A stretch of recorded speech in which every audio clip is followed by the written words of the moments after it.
The Blast Premier 2024 schedule is split into spring and fall seasons and culminates with the World Final. Here's how it works. 12 Blast Premier teams will begin their quest for victory in groups. Teams are seeded, creating 3 groups of 4. These teams play out a double elimination best-of-3 group stage. The 3 group winners go straight to the season final. The remaining 9 teams will fight it out for 3 season final spots in the cross-group gauntlet. The 6 teams that fail to qualify from the gauntlet will be cast into the showdown. There, they must fight to survive in a merciless single elimination format. They will compete against 3 invited teams and 7 teams from global qualifiers. This year, each showdown is no longer split into regions, but is a single tournament played in Europe. 2 teams from the showdown will secure their place in the season final to join the 6 teams from the groups. At each season final, the 8 teams will face off in a GSL format, leading into a single elimination playoff bracket with quarters, semifinals, and grand final. The champions of the season finals will be joined by teams who qualify based on their performance in tournaments throughout the year, including the winners of the Copenhagen Major, winners of IEM Katowice and Cologne, and top-ranking teams on the leaderboard. These 8 champion teams will come together for one last clash as they battle it out for a prize pool of $1 million.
This is the Blast Premier World Final 2023, and we are here in Abu Dhabi once again.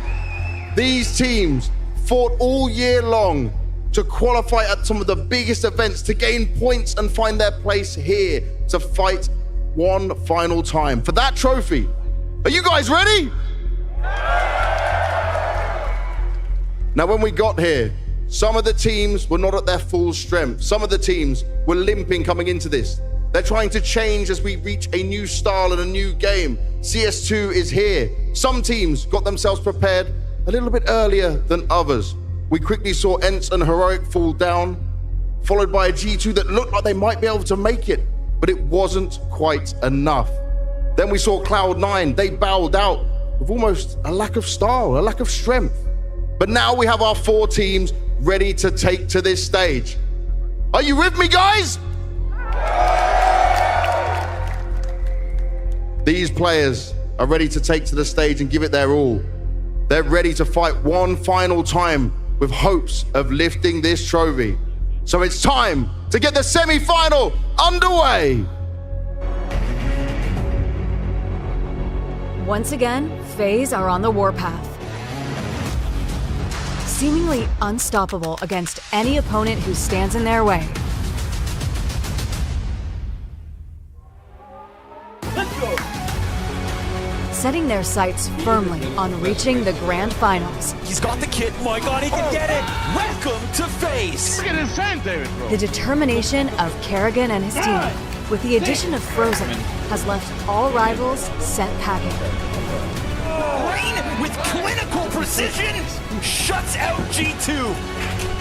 Now, stepping into the semifinals, they'll be looking to continue that tenacity and prove that FaZe have what it takes to be the world final champions.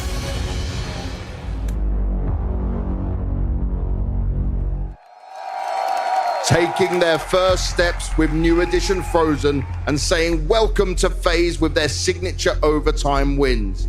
They have not slowed down in Abu Dhabi. Now they go up against their little brother for a shot at the grand final. Brokey, the Latvian laser.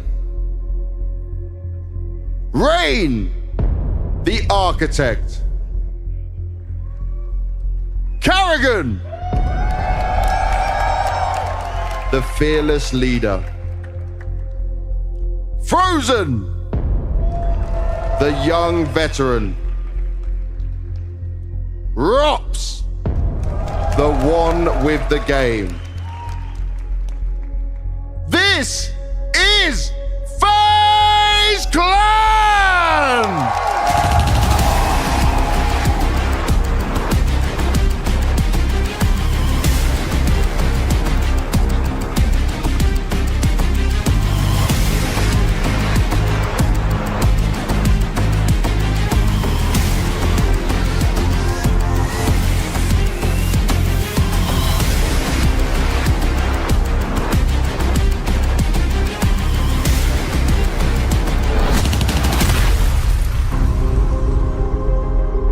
What a performance. This team are looking deadly. We'll see MOUZ in the semifinals.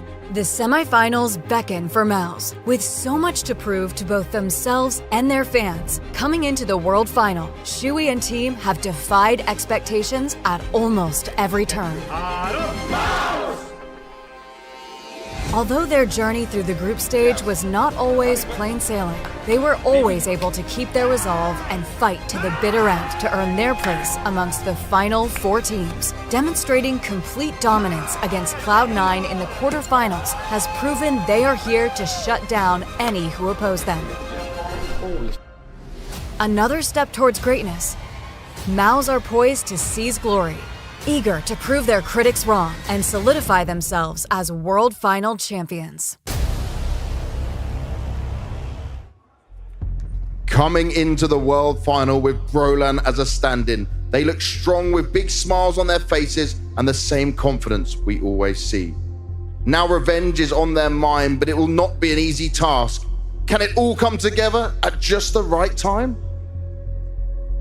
Brolan, the smiling stand-in.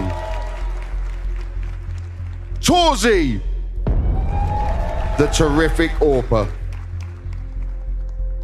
Shuhei, the confident leader. Exertion, the sharp entry fragger. Yimfat, the dominant rookie. This is MOUZ!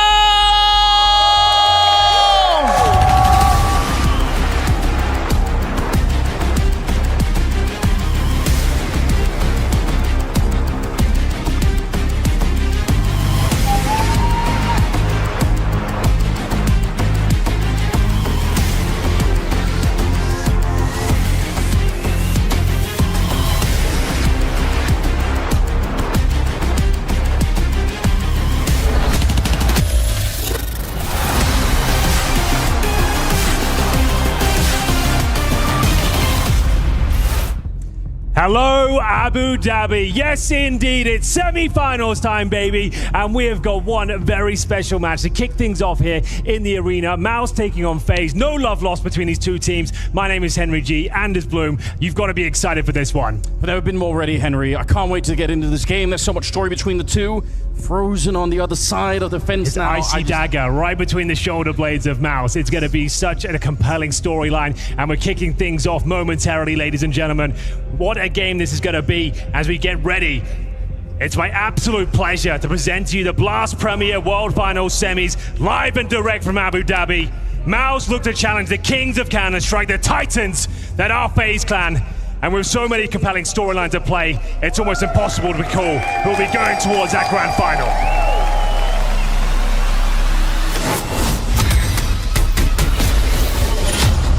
Well, here we go, ladies and gentlemen. We're heading into the game. It is going to be on Mirage to kick things off with. We're one step short of the grand final here. Someone has to make it through.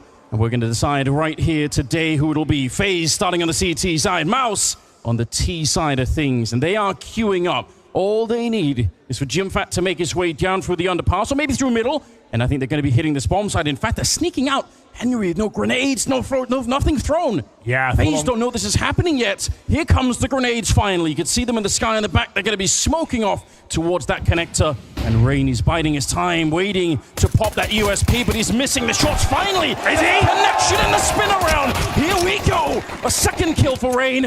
Is it enough to stop MOUZ? Maybe not yet. Exertion gets a kill, but he will get taken down, and Rain is still alive here somehow. He's done everything he needed to kick off this pistol. A surgical performance there from Rain. You were right, a couple of missed shots, but my God, did he ever make up for it there. The nice contact play coming in from MOUZ, getting decent ground towards the sandwich, close to the bomb site, but Rain was one step ahead for her. Every single shot connects from the initial encounter, and it's just a beautiful pistol there from FaZe. Frozen's loving it. They put their best foot forward to kick things off here on Mirage. And there's no bomb planted, Anders. Suggests it has to be the full eco. I think we've got a couple of P250s. That's about it.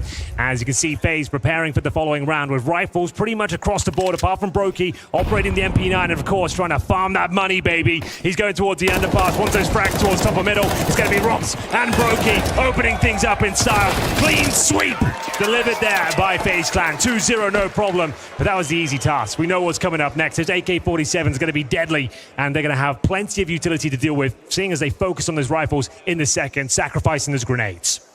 We'll see if they want to get extra spicy with it, with the MP9s that are left here. That happens sometimes, you know, in the third round. You'll get some of the submachine guns out hunting a little bit more to try and find those kills early on and try and do a little bit of impact. Because at range, even if we do talk a lot about how some players are good with the MP9 at range, obviously the AK is Some people treat it like a rifle these days. In CS2, there's something about it. This looks almost too powerful. Bear in mind, this is the specialty pick of MOUZ, so FaZe getting this emphatic star is just what the doctor ordered. The B bomb site anchor famously is Karrigan. Some teams choose to challenge him, maybe even bully him, and Jimfat, no stranger to this position. Oh, here comes that MP9. It doesn't quite deliver. Frozen, though. He will be answering back. Boosted up towards short. Gets the double kill. That's huge. But Jimmy's not done yet. Oh, maybe he is. Meets his maker there. It's Brokey on the other side to take him down. And the rest of the force, that's a bit unusual. They actually got down into the bomb site, but half the MOUZ team never made it there, crucially carrying the bomb. So initially, it looked like they could have got some control, could have covered some ground there. They had about a minute left now in the 2-on-3. So at set piece, a tactic out of spawn there. Trying to use brute force in towards that B bomb site, challenging Carrigan. He did significant damage at that MP9, but Frozen boosted. Nice spray down, finds a double kill, but the round's far from over. Shui has had a fantastic tournament so far. Looked like an absolute animal on Mirage especially. Torgy 50 HP, they have no utility to speak of, and time is of the essence. Do both players make their way towards the Palace? It seems to be the case. And what's the next move? How do you even operate in this sort of scenario? You just have to swing out, find both kills, and to be fair, the A side is relatively open. It's Rain choosing to operate from that A ramp. He has no further utility, but he just finds one of these kills that should be enough to deny the plan and make this round impossible I think as long as he stays on the ramp, they have to make noise eventually, and he's going to be able to shoot one in the back. If he goes back and takes the fight and loses it now, that's the way MOUZ could win this round. But oh no. The spray, it's not perfect, but it'll get the job done. Sui goes down. Nice before she's out of time. Nothing he can do. He can win the fight, but he cannot plant the bomb. So it's a little bit of damage onto FaZe, but again, this is sort of their bonus round, so they don't maybe care so much about that. MOUZ unable to even get the bomb planted. Well, Brokey's got almost $8,000 going to the next round, so he can buy himself an AWP. They'll be absolutely fine financially, and it's a huge round to win. The AKs barely make a dent there. It's Carrigan taking most of the aggro. You can see what a great shot. It was from Yimfab, but Frozen on a swivel, boosted up, gets the double kill, saves the day, and it will be FaZe continuing their domination so far on the CT side of Mirage. Great shots, great teamwork there, good crossfire, and we'll see what MOUZ have got in store next. A bit of a partial buy, the lost bonus starting to accumulate at this stage. We've got the Tech 9s, and Torgy, of all players, with the AK-47 now, Anubis. Known to be the sniper, but he's been fantastic this tournament. A lot of pressure being applied toward that A-ramp once again. Torgy be coming from the Palace. Here comes the first kill. I thought a few missed shots so far, but Robs, he'll be finding the first killing blow. Brokey gets the second kill, and there Shui does finally make a dent in the CT defense. Jimfat's still on the other side operating, so it looks like they're sort of trying to stay alive and wait for him. They're not going to be able to, because Robs will find them, and the Molotov will rain down just to make sure there's nobody else in that corner. The bomb is lost. Nice shot for Jimfat. If we get a little bit more, he's trying to land that second one, but he will be denied by Frozen. So it's another great round out of FaZe. They're loving life for the moment. They really are. Couldn't get much better than this. There's not been a single bomb plant yet. None of these rounds have been close. They keep getting decent control of the map. They get themselves in promising positions, but the frags aren't coming through. The trades aren't there. And like I mentioned, no C4 going down is a little bit problematic, to say the least. They've got the maximum loss bonus now, but still there'll be limitations going forward. With Torgy buying that Hero AK, no bomb plant, that limits their economy in general, Anders. Like, it's surprising that Torgy would be picking up the AK, considering we need his money to be strong. Yeah, I guess maybe he had a spawn for it that he felt like he could maybe go and challenge on that A ramp to begin with, but definitely not the usual character you'd want to see try and go for something like that. Cyclone steps in, doesn't want this one to spiral, and as mentioned, the money will be compromised. So we'll be Torgy down to Galil. It's fine in CS2. It's a very meta weapon, but you'd like to see him with the AWP, that's for sure. As we get into round number 5, 4-0. In favor of FaZe. And reminders this throws up against his former teammates, and Robs full send up middle. This time Exertion with the opening frag. This is the first advantage they've had in some time. It's a double kill for Exertion. They need to slow things down now, reset the round. No need to continue with this momentum. CTs will have to react, and they know it. Huge battle in the middle to be won by Exertion there. That's everything they could have wished for. But now they need to still complete the round. It's not done yet. This is perfect, though. They didn't overthink it. They just slow it down, pump the brakes. No need to rush into a choke point and find a CT stack. This is their round to lose now. 5 versus 3, significant damage taken towards Xerxes and Brolan, but I can't see a world where they give this one up. Say the fact that Brokey's still alive, he's the kind of player that can change a round like this one. That's like one of the big X factors that FaZe will have sometimes is, and he's warmed up right now. He's 5-2 at the moment. So I think that's a likely candidate if FaZe were going to get back into this round that maybe beat the hands of Brokey. 47 seconds now. And he is getting close to the middle, actually pushing in front of the smoke. That's so crazy. What a move. Molotov to keep him safe for a little bit. They're not going to be expecting this, but once he gets the kill, could he even escape here? Oh, they do expect it. Jimbat's so clever. He doesn't just peek straight in there. He has an idea that could be happening, and now I think they're home safe. Molotov, 25 seconds, but there's nobody here that can stop the bomb plant. I like the idea from FaZe here. Applying that pressure top of middle. Don't let them get comfortable. Don't let them run their defaults. But it is Xerxes with the double kill.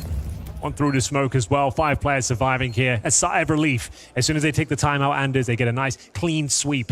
Problem is, there are 2 weapons being saved by FaZe here. Karrigan and Frozen looking to hold on to their rifles. It will be a relatively strong buy if they can hold on to both of these M4s. MOUZ know it as well. The CT economy in CS2 can be brutal. One round like this, they're only going to get $1,400 on top. So it is imperative they hold on to the rifles here. Karrigan in towards the kitchen, hoping that Brolan doesn't come looking for him. The new boy, of course, MOUZ, Frozen's replacement, had a pretty decent tournament. I don't think he's looking like his former self, but he's actually looking pretty good, all things considered. He's been kind of plug and play at this stage. Yeah, and it's a lot to expect that he's going to be able to rise to the same level. He's also competing with some really hard-hitting players, on his team. So, you're going to have maybe not find the same space that he had on MOUZ, but as long as he's not a liability early on, we'll take it as a sign of success here. Assertion, doing everything. And I like that you highlighted it, like, not panicked yet, MOUZ. They might be behind, but they're not feeling so much pressure that they're just rushing the middle blindly after getting the opening. They keep it cool. A little bit of a tech pause here, but if they'd given that one up, it would have been maybe difficult to recover this game, because that 5-on-3, it was difficult to imagine a world where it went wrong for them. Speaking of things going wrong, looks like we got a cheeky PC replacement going down on stage. Yeah. So someone stole an entire PC. Man. Yeah, that is out. Ran away. Sick. Well, Anders, I didn't get a chance to ask you. You do need to put a prediction on the line. Oh. I know it's early, and I know we have seen 4 rounds of FaZe, but do you think there's a chance MOUZ can actually take this series? A couple of the analysts seem to think it's possible. Yeah, FaZe is such a hard team. Whenever they play, I have a hard time, predicting what's going to happen, because obviously they're such a strong team. But every once in a while, you see them stumble a little bit. I mean, usually they're really good in making the comebacks, but with Frozen on the team, who the hell knows? I would have to throw my lot in with FaZe. I love the story of MOUZ losing Frozen and then just saying... seeking revenge. Yeah, exactly. Getting the revenge. Yeah. That'd be so sick, but really I'm going to have to put my lot in with FaZe. What have you thought of Brolan so far? Like, a career, they felt like it was coming to an end, to be honest with you. With NIP, didn't seem to go too well for him, got out of there.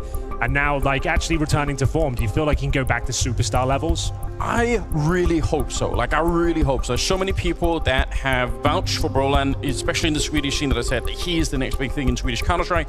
But obviously, the NIP playground has just been such a strange spot. It looks like nothing's been happening there for a really long time. So I would love to see Brolan rediscover himself, again, maybe just go and play somewhere else. Yeah, it's difficult, right? Because he wants to be in Swedish-speaking teams, but they don't really exist anymore at this stage. But ladies and gentlemen, in terms of this game itself, it's going to be a best of 3.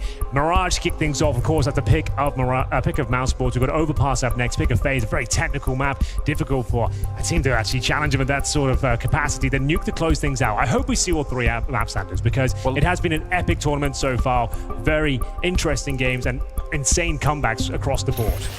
You said I wasn't his supervisor. I thought I'm looking down from a great height up here. I do kind of feel like God, what's standing here. So I'm gonna say I think I can make Matthew to talk a little bit about do whatever you want. Yeah, exactly. I feel like I have that kind of power up here. But yeah, I like the conversation. I'm glad we got a little bit of help here in the break. We're back into the mix, Henry. The scoreline is 4-1. FaZe are in the lead. Frozen is feeling great. He hasn't died yet at all. And MOUZ, they have a big puzzle to solve right now. And maybe that is it. A boost in the middle. And Torshi's taking down Brokey. Now he's got that AWP. That's more like it. They're going to need him firing on all cylinders here. He's been so instrumental in their victory so far. Fantastic performance from Torshi. Opening frag, taking down his rival sniper in the form of Brokey. And now another 5 versus 4 ensues. This one recoverable for FaZe. Difficult purchasing. He drops down to the MP9. Karrigan with his signature org, one of the first players to really utilize that weapon in CS2. Smokes down towards Connector.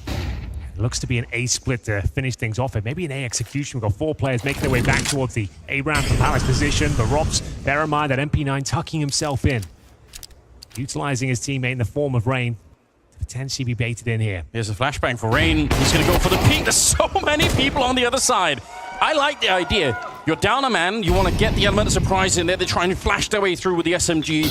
But there were 3 people waiting for him. They weren't blind and not nearly enough there. So now they're in an even deeper hole at the moment. Rain's going to be going down. Karrigan and Frozen, surely you just save these rifles again. I don't know. Frozen's got something to prove here, Anders, and he's still alive and kicking.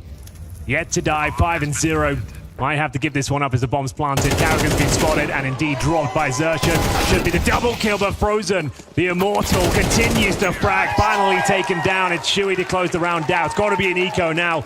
The economy in shambles for FaZe, and MOUZ completely online at this stage as well. Excellent work from Torji. Like he said, the boost towards top and middle. Brokey didn't see it coming, and it's just a perfect counter to what they had in mind. Lovely shot, great reaction speed as well. And as you mentioned, it's a nice idea to flash Robs in. A second later, it might have worked out. All three players could have been blind. Shuey, he's fired up. The in-game leader has had a fantastic tournament as well. He has looked rock solid, especially on Mirage. Dominated Cloud9. And a tactical timeout, just to assess their options. Work out what they're up against here. They know FaZe can be a tricky team with these Desert Eagles, which are likely to come out. Sure, the money's weak, but there'll be enough to justify a few upgraded pistols, I assume. As Carragher now has to work out how they make this round work. We've seen a lot of five-man stacks in CS2. Seems to be the meta in these sort of rounds. You could, of course, rush middle as well, pounce with one flashbang, and we'll see what they've got in mind. MOUZ might just go for a straight-up rush here and utilize the Wolfpack mentality.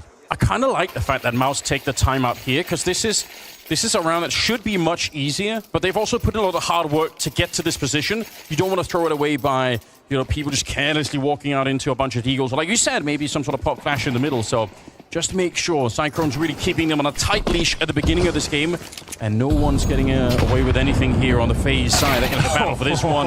Mac 10 is out, a sign that Exertion knew exactly what the economy was going to be on the other side. Good point, Anders. And it was the Zeus efforts there from Brokey completely shut down as Xerxan looks to continue fragging and farming cash with the Mac 10. Jumping up in towards the window, there will be a Robs on the other side, making things a little complicated for him. But there it is, more money in the bag, $1,200 total, as he continues to push and find space here and towards that A-bomb site. Such a different game when you got the Mac 10 and you can just jump everywhere. Run and gun potential, bro. Yeah, so it's sick. Huge. Carrigan's down to 4. Shuey takes him down, no problem. Looking to complete a very clean round here. Our MOUZ 3 in a row after recovering this 4-0 deficit. A chance for Frozen. Now you know he's got the Deagle at the back. Probably don't want to be anything to do with that. He could go back in towards A. Rain will be waiting for just a P250. Torji, be careful, my friend. And they don't fancy the smoke. They're going to leave him be. And Xerxan continues to farm frag after frag. 3 in total, $1,800 so far, completes it. So that's a huge injection to the economy and worth the timeout, I reckon. Those sort of rounds can be scary against the likes of FaZe. Yeah, absolutely. I mean, it's textbook. Send the Mac 10 to do all of the hard work. Scouts. Everything you could have wanted, right? Even if he dies, it doesn't really matter that much. They're going to be in a fine position here. Wow, credit to MOUZ for sticking in. It's hard when you go down this much at the start of a game and you know, to really stand to fall behind, but they sunk their teeth in and now they're right back. It's a really open game once again. Still a very complicated next round here. Sure, there's a buy, but not much of one. Rifle, sure, but look at the lack of utility. Robson's tried this aggressive maneuver a couple of times. The incendiary to deny the cross towards the mid-boxes here. Flashbang to come through. Does he fancy the swing? Takes a flash himself, and it's a dink, and Brokey finds one through the smoke. And it has to be an A finish here. 2 players towards the Palace. One of the best players at the tournament so far. Yimpa will have the bomb in towards that position, and Rain to defend. This time they've got the advantage. Can they convert? That's a good stop because Robs is flanking at the same time. He's in T spawn by now. So even without that kill, they probably were going to be in a lot of trouble on the T side, but it's just got so much worse. Jimfat's gone down. Rain seems to have really come online. He was good at the pistol, but now he's waking back up again. Easily gets rid of Sue, and it's going to be Frozen to get the last kill in there. They absolutely clean it up. Yeah, beautiful round there. So if you're not aware, if you get a ding through the smoke, you do get an audible sound cue. So you're aware, like, okay, I've hit a player on the other side, continue to spray. Brokey actually converts it. Sound, that's the dink, and that's why he continues to shoot at that point. Nothing Xerxan can do. And rock solid from Rain as well. The old master continues to dominate that A-bomb site as he gets himself 3 massive kills here. No problem. So smooth of it as well. And that's a massive performance from FaZe. Like we said, the utility was low. Rifles across the board, and now a set piece has been called from Shuey. They're going for the full execution from the very start of the round, Anders. The tentacles of that old LGB lineup really went far with Crims and Olof and everybody else. It's so wild to think about. Some ancient history now, but Rain part of that mix. Here we go. Nice Molotov onto Rain. It forces him forward. We'll see if that's going to be a good or a bad thing for the MOUZ side. They're right in front. He can't see his back. But here comes the spray. It's dropped on the one side. Jimfat, I have no idea how he's stuck alive there. He should have been dead already. Exertion looking to take down Brokey, and somehow they convert it. Rain was in the corner. It was a great position. It could have been the multi-spray down, but instead, somehow, MOUZ have found a way through. The bomb is planted, and the round looks to be theirs.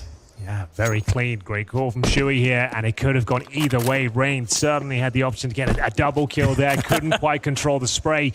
If he gets that kill and survives, tucks himself in towards the A ramp, I don't think MOUZ recovered this one. Unfortunate, as he looked so solid in the round before. And yeah, sure, it was a great, clean round before, but they do have to save these two rifles to ensure they have somewhat of a buy going forward. So MOUZ biting back as they go on the hunt right now as well. Yimfat, Xertion trying to sniff out the remaining CT players here. It's going to be Frozen tucked in towards the T apartments. It looks like it'll be absolutely fine, but this is what we want, Anders. We want it to go back and forth. It's neck and neck as the first half continues here. I'd actually love it to see if we can figure out where the Molotov was thrown from towards the sandwich position that Rain was in, because I felt like it came from above. Be interested to see if that's in fact true. Because obviously you can Molotov that from the palace, you could do it from the A ramp, but both of those positions are going to be a little bit more exposed. So I wonder if they found a third way to do that. Either way, it's a timeout for FaZe now. They're starting to feel a tad bit uncomfortable. They won that previous round with no one going down on the FaZe side, but then they still don't have that great of an economy. They're in a weird position here. Arrogant calling for the backup of Neo here. Like we said, it's all about the money in CS2. Once things start to spiral and your loss bonus is not established, you're going back and forth. The CT side is very difficult to operate on. They did save two rifles though. We'll see what kind of buy they're bringing to the table. Whether they're all in is yet to be seen. Don't leave them hanging, Carrigan. There we go. We're off to the races. A very important swing round coming in next. Might decide the fate of Mirage, at least the rest of this first half. Investments made across the board here for FaZe. They are all in. As mentioned, if they save those two rifles, they're fine. It's actually a pretty decent buy with a couple of kits in the mix as well. No aggression this time towards the top of middle, but Brokey ready to challenge. Nice grenade. Should do some damage to the incendiary instead. Yeah, I thought they were going to be able to land a dunk on him with the HE, but those HEs are saved a lot now for the smokes as well, so it's going to be the incendiary. Rob's back. You mentioned it already. This is like the third or fourth time that he's trying to do this, and he hasn't necessarily got a lot of kills. He did get the flank in early, but it wasn't even needed, so he's still feeling quite comfortable with the aggression, and I guess it does take a lot of map control away from MOUZ. Well, here we go. No significant damage just yet. Just Exertion taking a light nade towards top of middle. Speaking of mid-control, Rob's willing to remain in this position at the top of the ramp. Oh, nice little dink. He thought he got the kill. I thought he did as well. Oh, it's a classic, isn't it? 3 bullets landing on Exertion, but he's barely alive. Frozen with a headshot, and Brokey will keep it going. And the fact that Exertion is low now is a big problem. Oh, what? That is so clean. AK versus the scope of the AWP on the other side, and he comes out on top like it's nothing. He dislodges his position with the HE. You don't want to take max damage there. You've got to reposition, and he swings just as he's trying to retreat as well. That is absolutely brutal from Frozen.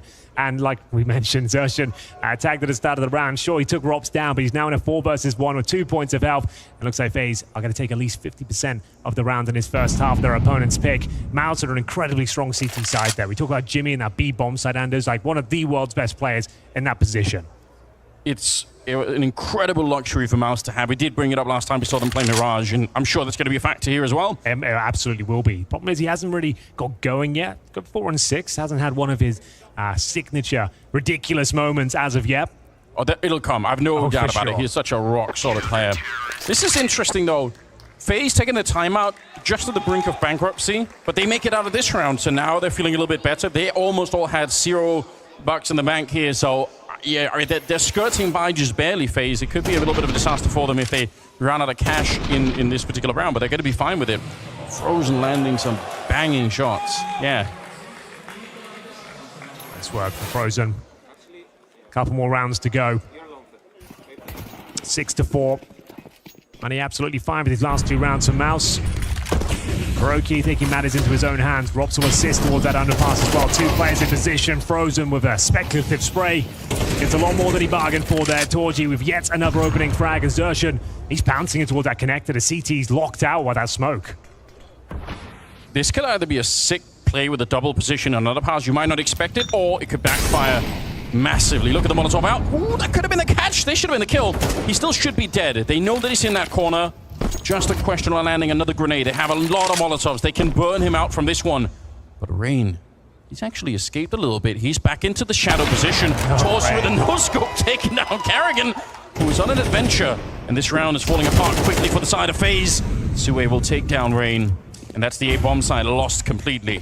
This is so good. Back and forth we go. Convincing rounds for either side here. No one can build up a streak, as round number 11 will fall in favor of MOUZ, and Torji finds his hat trick.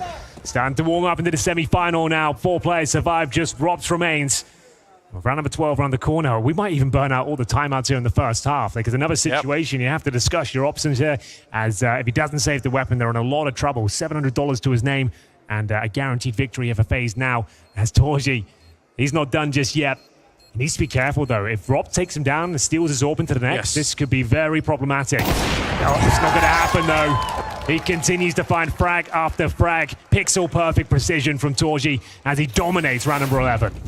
That's such a confidence round. The fact that he doesn't group up with his team after they've basically already won the round, like he's just sticking around fighting, obviously really sick there. I think Carrigan is 0-4 at the moment. Not necessarily the end of the world. I think everyone else on the team is doing so well at the moment, but yeah, bang, bang. That worked out incredibly well. MOUZ, they keep the stream alive. They are doing fine in this first half right now, even if they come in this last round, which they're in a good position. 3 M4s from us and an MP9 on the side of FaZe. They're not that rich, and the grenade situation is even worse. Not a defuse kit inside either. This could be a very tricky round if the bomb goes down. CTs know they're on the back foot here. Needs to be a little bit more proactive at the start of the round. Rain gets control of the A ramp, willing to push forward. I love this. Players towards that Palace position. Shui's coming in from spawn as well. He might get a sound cue here. It's a really interesting position. Should be the first frag. Zershin, though, slipping there once again. And this is the opening frag coming in momentarily. Shui's ready for it. Absolutely nails the shot. Look at the brain on Sue. He doesn't overlook it. He could have easily made the assumption, like you said, he could have just been running almost the whole way, just trying to get into Palace to his teammates. Instead, he does the due diligence. Nothing left to chance here. 5 versus 3, and Rops in the corner with not a great weapon for this position here. Might get the There it is! Oh my god, he gets the burst on as well, but Exertion shots him down. That's more than you could have expected from Rops in that corner. 2 versus 3, Frozen and Carrigan left. And a flash to set it up. Exertion wants to shut it down before they even get off the ground. A tied first half, Henry. Absolutely true, Anders. We wouldn't have it any other way. We split things right down the middle. The second half is coming up shortly.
We're live. Let's go, boys. Enjoy the moment. Let's go, boys. Let's go, boys. Nice! Nice, Tommy! I have ramp. Go on left side, go on left side. Dead. Nice, boys. Insane, good job. He's a PM pillar, right? Nice, boys. I smoke palace. Ramp dead. After the depths. Nice! Nice, good job. Nice! Good job, guys.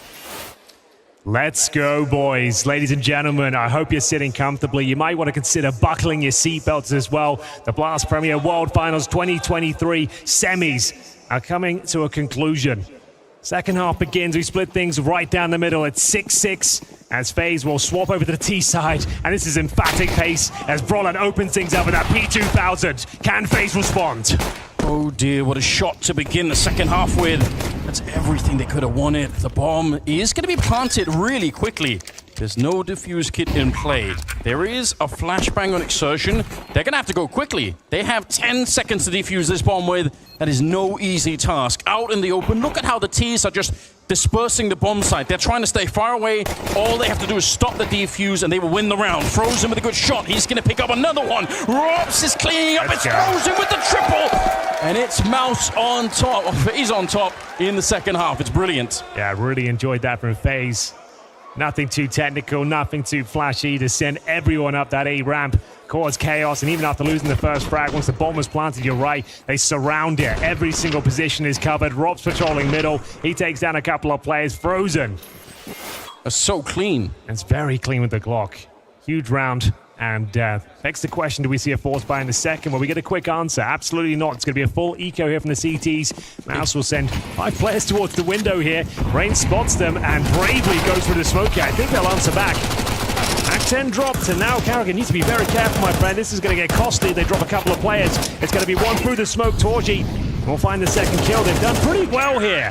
Another headshot delivered, but only 2 frags found. I say only. It's actually pretty respectable considering the buy they had there. A little bit complicated, I suppose, with FaZe, but absolutely fine as they now win both pistols. Bear in mind they had that 4-0 star, now 2-0 in the second half. This should be their map on their opponent's pick with those kind of variables considered. Yeah, I mean, that could have gone worse. If there is someone from the CT side that's going to pick up a rifle up there after the initial casualties, who knows what could happen. Yeah. Frozen is clocking in at a 13-4 scoreline, Henry. He's playing against his old teammates, and he's ready to deliver. Rain in the middle is going to be taking down Exertion. Wanted to play exactly the way that Rox was playing in the first half, but he gets shut down just the same while making its way back on Brokey through T-spawn. So it looks like they want to be pinchering this A-bomb site, which there are 3 people here for MOUZ, so it is defensible, but I don't think it'll be easy. I do like this. Oh! Nice shot from Torshi, but Brolan will pick up for it. That's scary. That's really risky. Yeah, what a brave maneuver that was from Rops. One that does not work out for him. Bombarded with bullets there from either side of the bomb site. It's up to Frozen, who takes the second challenge, and they've given up the lead. Torji continues to dominate here on Mirage. He spots another, hits the thigh of Carrigan. This shot has to connect for Brokey. It's an absolutely beautiful shot. Infat pulling things back though, 3 versus 2 in favor of MOUZ. Carrigan goes down. He hasn't had much to say in the game so far. He's 1 in 6, and Suhe will take down the last 2. MOUZ, this time they get back really quickly. They don't allow for FaZe to get that run that they had in the first half. I've got to say, the presence of mind as well for Jimfat to be playing on the catwalk instead of... He's the only B defender, right? So he could have been playing really far back, but he's so close to the middle that he can actually help out. Carrigan wake up. Yeah, you're right. Everyone on FaZe looks like they're playing at a certain level. There's double digits for 4 players, and Carrigan now 1 in 6. If he can start to arrive in this semi, they'll be off to the races. But for now, it's going to have to be the force buy. A few rifles, some pistols in the mix as well. You'd assume it's a set-piece approach here, and they're sending 5 players at least to the east side of the map. So look out for smokes either side of the pillar, maybe towards the window itself. Flashes and a deep breath as they prepare to challenge. Slip in Jimmy in towards that B bomb site. An absolute master of the position. Grenade is really good to begin with. He's trying to escape this tournament shot, but... All right, Jimmy's in the back setting it up, and he will get the shutdown on the first Exertion with a follow-up headshot. 5 versus 3. And so far, there's no real breakthrough here for FaZe. They are getting taken down left and right, trying to enter the bomb site. And Brokey, unfortunate timing, looking away from that position. Rox is on his own. It's a 1 versus 4 here as he's taken down Jimfat to begin with, but I've no idea how he's going to try and win this one. Even if Torshi's a bit low, he's got so many targets on the outside. Exertion won't even let him get close. Shut it down and send them home. Yeah, the B-bomb site. It's going to be an absolute fortress there. The tag team duo, Yimi and Xertion, absolutely dominate. That was the force buy from FaZe. You'd imagine it has to be the eco at this stage as well. As we tie things up, we go 8-8. It's been so back and forth here. The problem is it's not been a single clutch for either team. Every round has been so decisive. Many players surviving on the winning side as MOUZ actually look to take the lead at this stage for the first time. We'll see if they can pull it off here. It should be a walk in the park here up against the Glocks and just a single deagle. No utility to speak of here. And Rain prepares to try and do something with this one towards the A side of the map. He is alone as they hold him towards T-spawn. Torji has looked so strong on this A side of the map. It's the CT side you've got to watch out for MOUZ. One of the world's best CT sides on Mirage right now, I would say. And the fact that they keep it going even after losing Frozen is just amazing, isn't it? They're playing with a stand-in Brolan, and they don't look like they've really slipped up all that much. Good couple of pickups here. Eagle still on Brokey. Oh, it's actually the Glock that's going to get the kill. That is funny. Torji goes down. I still think they're going to be able to hold on to this, although some jiggles are coming out. And actually, Brokey lands a shot. Yeah, this is getting a little precarious, if you don't mind me saying. Rain, not known to be an AWPer, famously. Can he find a shot with it? Is that, oh, the nade. Oh, we'll never know. We will never know. It's going to be a clean finish there from Brolan using the AUG. And a few interesting frags there. If Rain had a bit more HP, you never know. Maybe he does find an AWP shot. Could have been something more to be said about it. But that's a full eco done and dusted. MOUZ will be taking the lead here. As Torji caught off guard there. Perfect timing from Rain. And a nice clean finish from Brolan. One player remaining. Mows him down with that AUG. And we'll see what FaZe can bring to the table here. I don't think they can justify an AWP or even afford one, to be honest. So, AK's basic utility. And the CTs are going to present maybe a little bit of aggression here. Just boosting up Torji towards short. And Shui, he shows so much confidence on this map. It's remarkable. So clean with the nade as well. A ton of damage inflicted. Carrigan 1 and 8. He'll be challenged once again, and no problem for Shui. Brutal opening frag. Surely traded it out. But Xertion to pick up the pieces and maintain the advantage. Yeah, it's a challenge to Ada. You have to turn your back on the entirety of middle, and that's exactly what happens. The trades are coming in. It's Jimfat to take down Brokey. Oh, nice work, Frozen and Robs. This is a great look, but the bomb is stuck in the middle. And I'm pretty sure the TTs, I think they know. This is not an easy look to make work. Xertion will take down, or be taken out by Robs. So 2 versus 2. There's the bomb. Torji's ready for this. Yes, is he ever? What a flick that is. Right to the dome of Frozen. Get out. Sit Get down. out of the server.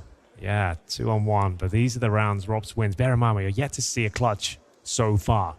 This is well within the Robs wheelhouse. No utility, but 76 points of health, 40 seconds to work with. First objective, try and scoop up the C4 if possible. Time certainly is of the essence, and the CTs are allowing him to have the bomb.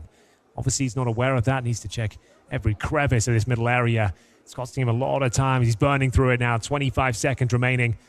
Needs to have something going in his favor. The CTs are segregated, Anders. So if he can bring this down to 1v1, he might even give him the advantage. But it's Torji to defend A, and he's tucked himself in towards that A ramp.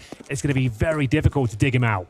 Yeah, they're hearing the steps now. Torji, all he has to do is stop this bomb plant. He's going to peek in right at the right time. It couldn't have been any better. They give him all the space in the world. He has to play it slow in the middle. He has to be careful, but that cost him all the time that he needed later on to go look for anyone on the A-bomb side. But there's no perfect way to play it if you're Ops there, but he tried his best. It's a great round. Arrogance having a rough one out there. Shui just helps himself to a freebie at the start. Xertion, the tag team duo working with him, making light work of the mid-area. And we'll see now, with the loss bonus accumulating, you would assume it has to be a partial buy here for FaZe. Neo can feel this one slipping away. Bear in mind, both pistols, and it's a 4-0 start as well.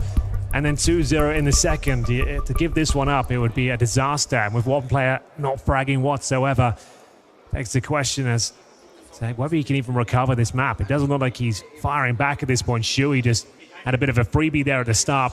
You know, every once in a while when we watch FaZe play and Kerrigan is in this kind of state of mind, I've noticed that he sometimes will turn himself into just like an entry player. Like he'll just be jumping through the MAC-10 trying to do something crazy to create space for his team, which can honestly work. So maybe we could see him, you know, just try and look for some of those openings. That's enough. The rest of his team's playing super well, so all you need to do is manufacture an opening and you're in a good position anyway, even if you're not the one getting the kills. 10-8. Another round where MOUZ have a huge lead. Shuey is an absolute menace in middle. So confident, and that's a destructive incendiary. Sets Exertion up for more and more kills here. It looks too easy for Jimmy. He can't believe his luck that is jumping into his crosshair. MOUZ are officially on fire, ladies and gentlemen. This CT side is showing why it's got such high regard. MOUZ chose this map for good reason, and FaZe can't keep up so far. They can't hold off the aggression of these CTs, applying so much pressure at the start as they start to shrink now. One round away from map points. And look how easy this is. Xerxia, not even firing back. The incendiary segregates them. They have to run through a grey screen as well. And this is just a walk in the park for Jimmy. FaZe going very quiet now. That was the partial buy. We do have AKs at this stage, but the CT pressure continues to be applied towards the underpass. This time, Torji with the AWP. Brolan showing a little bit of presence towards that connector position, and Frozen could be in trouble here. Torji's ready for you, finally! An advantage for FaZe. Frozen will find the first incision. Remember, he won that fight with the AK over by jungle in the first half. Now he's done it again. Out-dueling Torshi with an AK. That's really sick.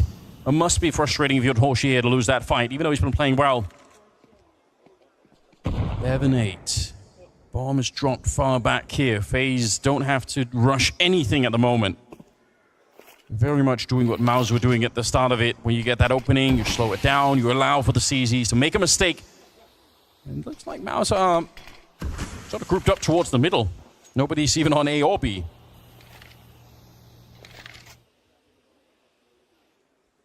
50 seconds on the clock. Rain just waiting inside of the smoke for it to fade. The rest of them, they're going to find an empty bomb site here. Rain goes down, but I don't think it's going to make a big difference. Maybe if Exertion could have got the swing then. If you found that kill, who knows? I respect this though. MOUZ have got themselves such a massive haul of rounds here. The money's looking good. That they're not going to win this one. Like, they know that frag alone guarantees the round for FaZe. So they're just going to hold on to the weapons they've got. Keep the utility and the rifles in hand. You see they've got 2 AK-47. An absolute gift on the CT side. But they are going to look for exits at the very least. Brolan looking to find a bit more in terms of scavenging utility, locking them out. And we've got Jimmy in towards CT spawn as well. So looking for exits here. 2 players ready and waiting. They should be able to cause... They might find all 4 players, Anders. There's a chance. Yeah, sure, FaZe will be winning the round, but if everyone goes down, it'll be a hollow one at that. Yeah, this could be real expensive. There's a first good kill, but nice conversion at the very least. He goes up 3. Bomb. All right, yeah, 3 players dead at the end of the round. So you've kept them very modest. What should have been a very clinical finish there. Great call from MOUZ. Sure, they lose a couple of players in the process, but they keep FaZe's money incredibly brittle. Great shot from Frozen. Not going to be sustainable, though. Look weak on this T side so far. The confidence of MOUZ has just been taking them down time and time again. Shuey just looks like he's in the zone right now. Same story for Xerxia as well, and Kerrigan still absent. 1 in 10. Where is he? Needing to turn up to the semi-final. They're going to close this one out. 11-9. A lifeline for FaZe. Brolan continuing to find information at the very start of the round. This time pushing toward the Palace position. And an A split looks very likely here for FaZe, setting themselves up towards Connector and indeed the A ramp. This one looks like it's going to have maybe a little bit more speed behind it. Rain is just so aggressive in the middle. Looks like he's already maybe thinking about jumping up. Just going to be checking out the catwalk towards the B bomb site for now. I do like this position for Brolan, though. If they try and push Connector and A-Ramp, Brolan's position will be converted into a really, really annoying problem for MOUZ, or for FaZe. Going to be into shooting them in the back if they try and come in. Yeah, I don't think it's a position you're considering too much as well when you're trying to deal with Torji in towards CT spawn. Great spot for Brolan. 1 minute remaining here. Exertion's pushing forward on B, so he might get some information soon that there's absolutely nobody over here. It's just empty. And they can rotate probably a couple of more people close to the bomb site. They might be late, though.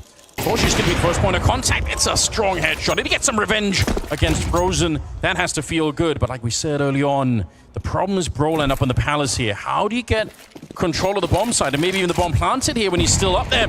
He's thinking about walking out. Nobody's looking for him. They finally spot him, but he's going to get the kill. Rops will take down Stewie in the meantime. 4 versus 3. The bomb does get planted, but they're not out of the woods yet. A 3-on-3. Yeah, Carrigan fighting tooth and nail. That's a very impactful frag. He might not have many, but it could be enough to secure round number 21 here. They've got the man advantage. He's taking damage through the wooden boards here, but dishing out a bit himself. Rob to be dropped. 2 versus 2 here. A real tight scenario. The bomb ticking at some pace. They will tap it. Do the CTs have a chance in this one? Looking for frags. Not on the bomb right now. Just need one more kill on the FaZe side. I think they've done enough for double digits. Carrigan confirms it. And there it is. It looked like a round that was going to be impossible to recover. They're fighting a scrappy battle on the A-bomb site. It comes down to the 2-on-2, and FaZe keep their head above water. Carrigan doubling his frag total with a single frag, and that really does say it all, really. But still, like I said, high-impact kill, and he might have just done enough to save this map. It's one of my favorite ways to try and think about having a bad performance is you just need to keep your mental alive for that one round where you can make the difference. That's all you need. Him just staying alive there and just applying the pressure, just doing a little bit of damage, it kept them off the defuse. Yeah, that's all you need, right? Because if you completely disconnect from the game, if you're so down on yourself that, you know, when your time comes, you can't actually do anything, then you're a real liability. But yeah, all you need is one good round that's yours where you say, that's it, I did it. Another timeout being called for MOUZ here. Things are coming to a crunch, Henry. This opening map, it's really close, and it has been all throughout. It feels like FaZe are the ones who are starting to fall apart, though, in the second half. Like we said, a scrappy round, but they do get over the line, and 2 players survive as well, but still a very strong buy for MOUZ. Certainly.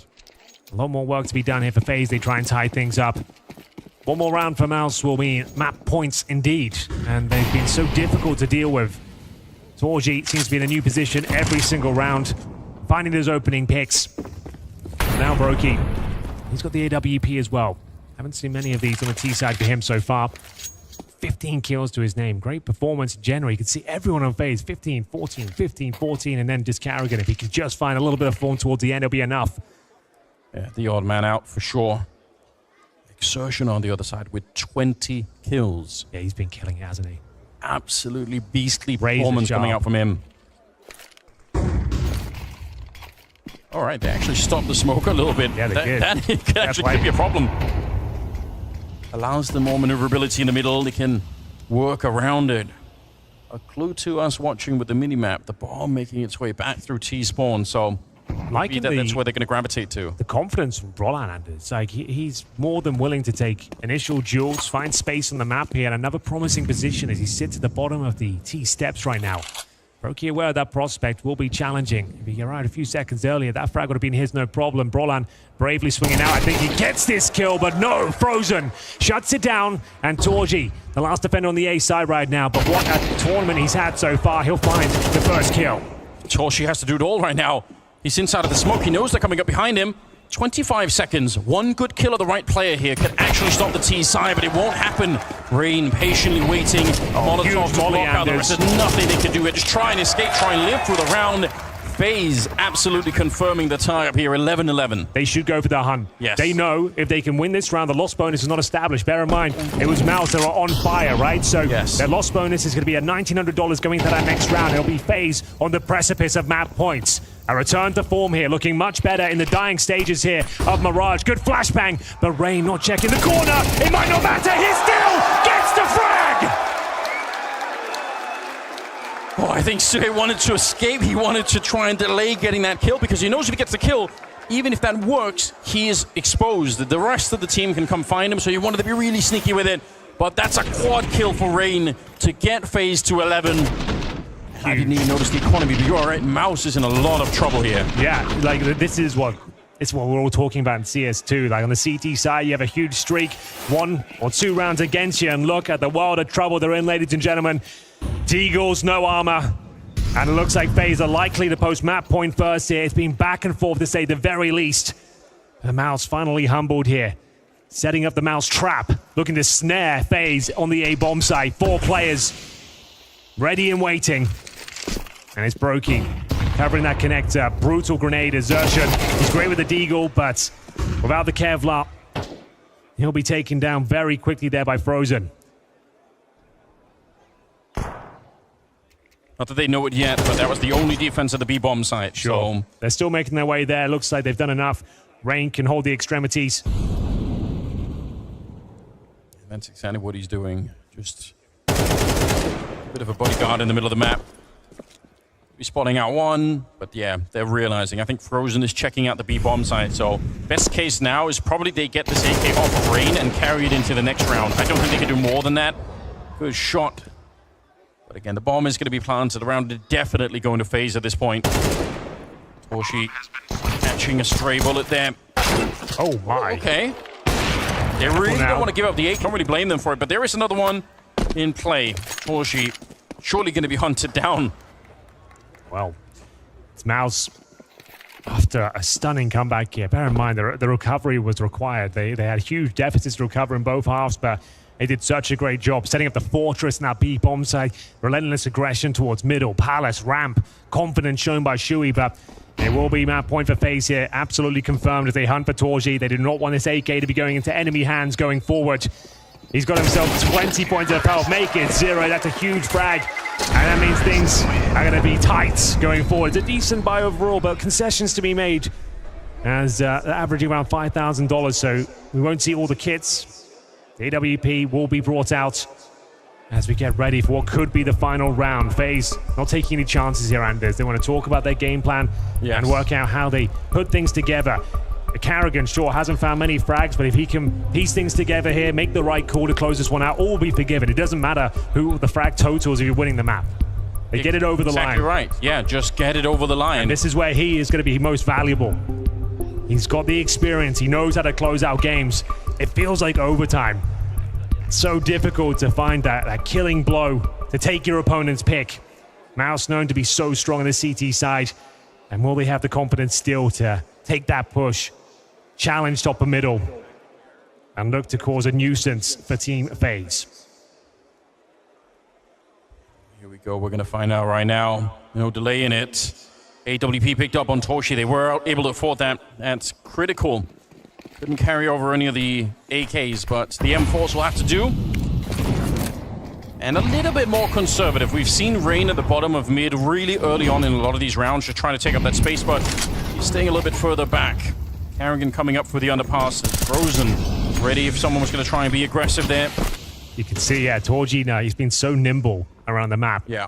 Different position almost every single round. Underpass, palace, ramp, A. And now this time tucking himself in towards the B-bomb side. Frozen will be aware of these tendencies, but if he swings out any further than he currently is, he's almost certainly going down. Prime real estate taken, and there it is, Torji. He'll find the first kill. 5 versus 4 here. Those two have really had a personal battle. They've been up against each other so much, and this time it's Torji's turn to take a big swing. Overtime on the line right now. That's everything that MOUZ are thinking about. The only thing that they're thinking about at the moment. Another 4 kills, and it'll be a reality for them. 3 people in the bomb site jumping through the smoke. Rob's landing a headshot, but they nearly line up. Broline could have made a multi-spray down there, but instead, Brokey will take him down, and they get the headshot onto Torshi. Rain cleaning it up. The bomb being planted now. Suhei trying to be the hero, but he walks right into the shot. It's Brokey with the double. And it's the newcomer, it's Jimfat in a 1 versus 3 to try and keep the dream alive here for MOUZ. I don't know if it's going to be possible. He doesn't have the kit or anything else to work with. It's out in the open. He's got 3 different angles to work with. They should have this on lockdown every single time. You can see he's already spent half the time that he needs just trying to find the first kill. He's going to run out way before he even gets close to this one. Brokey being annoying in the corner. Yeah, sure, Jimmy gets the kill, but it is too late. The rest, all they have to do is wait, and they know it as well. There comes the kill. FaZe to pick up the opening map.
Ladies and gentlemen, welcome back to the Blast Premier World Finals 2023. Overpass up next, the pick of FaZe, and it's looking grim out there. No data available for FaZe with this roster on this particular map. Mirage had to be a victory going in their favor. Not all hope is lost, but it's not looking good whatsoever. It's Frozen looking to ice out his former brothers in arms and assist FaZe on their conquest for world domination in Counter-Strike.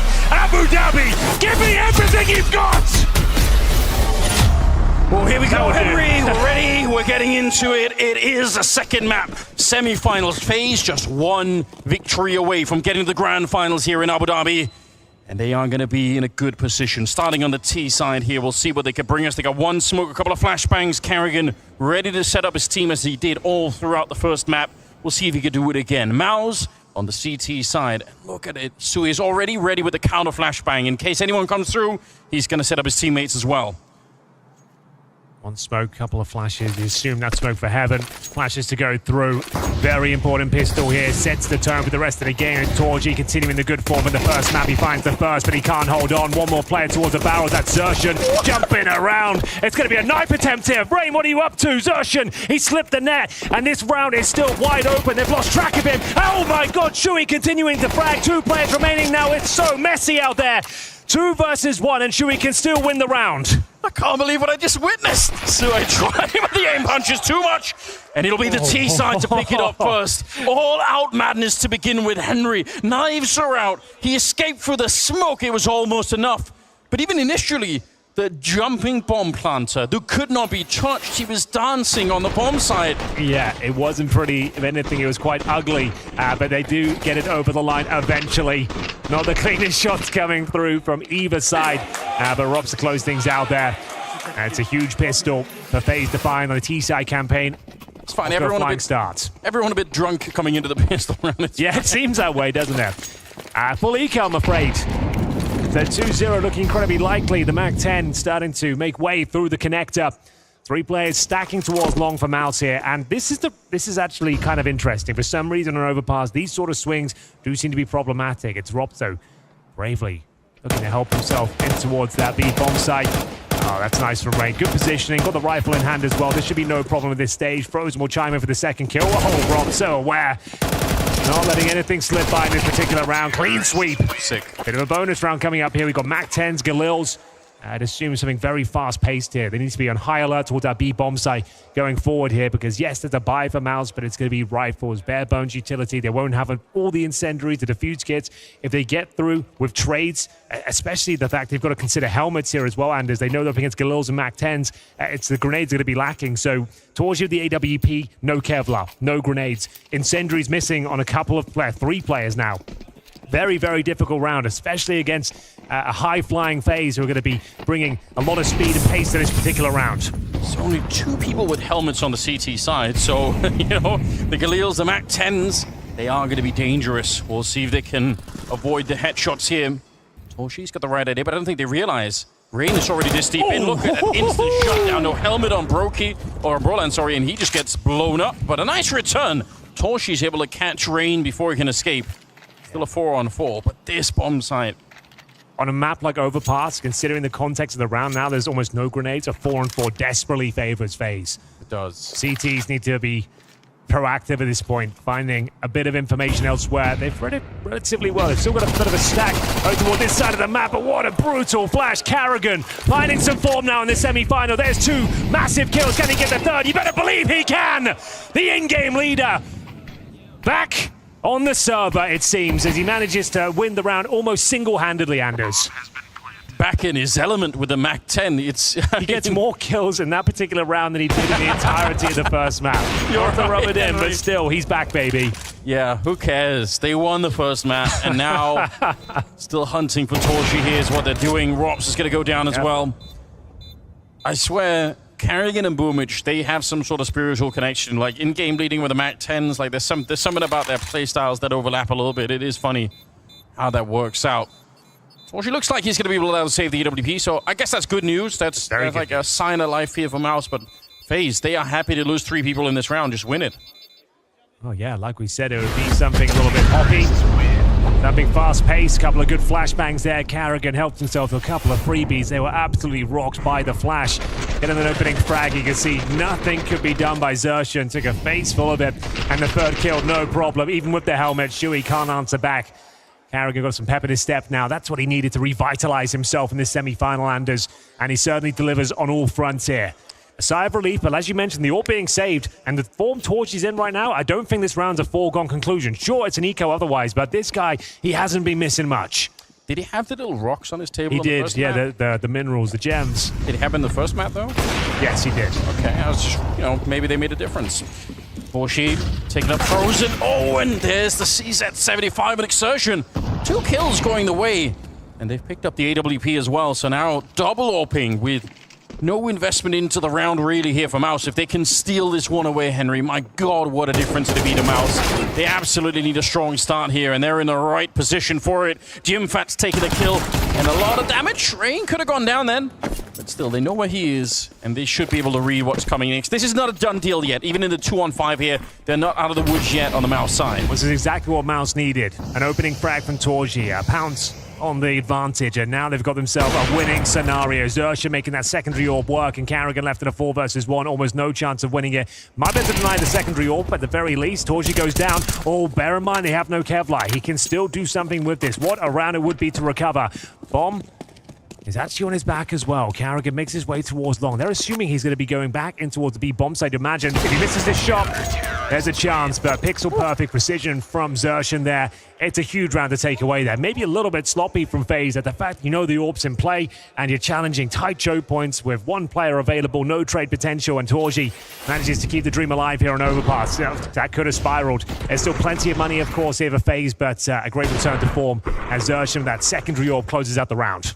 I love the fact that it's still Torshi and Frozen fighting each other. Like, I don't know how that happens throughout like a whole series, but so far between the two of them, they've had a lot of individual battles, and I'm not really keeping score. I'm not sure who's coming out on top yet, but obviously that's going to continue to keep being a factor here.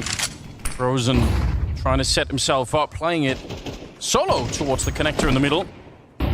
Round number 5 here, and so critical for MOUZ to keep winning. Even though they steal that round away, they get a little bit more money in the bank, obviously, on the back of it, but they're on the CT side of Overpass. They have to come up with a bit of a lead here. Bear in mind, it's Brolan that's taking Frozen's positions here on Overpass, and he was looking quite confident on the first map, and he continues to look so as he gets a double kill. That's lovely from Brolan. By himself, essentially, there. No problem whatsoever. Finds him a 5 versus 3, but the boost is coming forward, and there's a chance. Rob spots the head of Torji.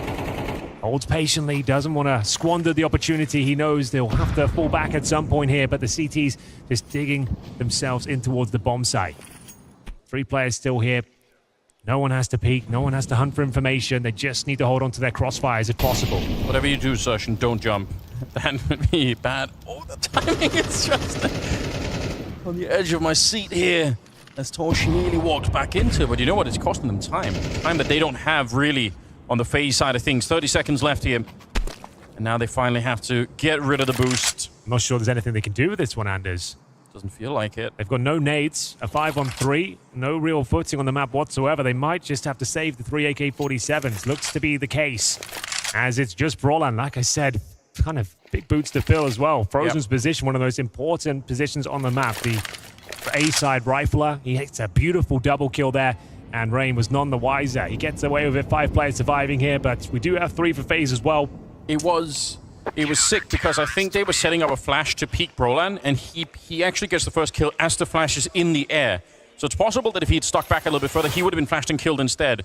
And you might be able to see it in the background like there's a flash coming in that was just thrown out. Brokey was trying to set up Rain for the swing, and he just beats them to the punch, so huge timing.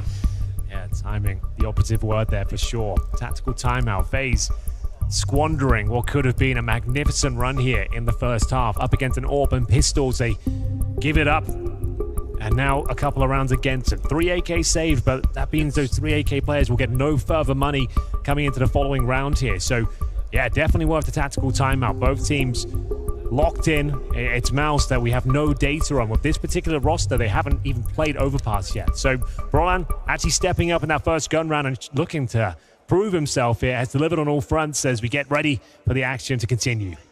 It's really worth hammering that home that if this ends up going to a third map, this particular round that you're talking about is going to be one that we're going to go back and look at and say, wow, that was a way for MOUZ to get back into the game. Still not tied up yet, but it is a 2-3 scoreline.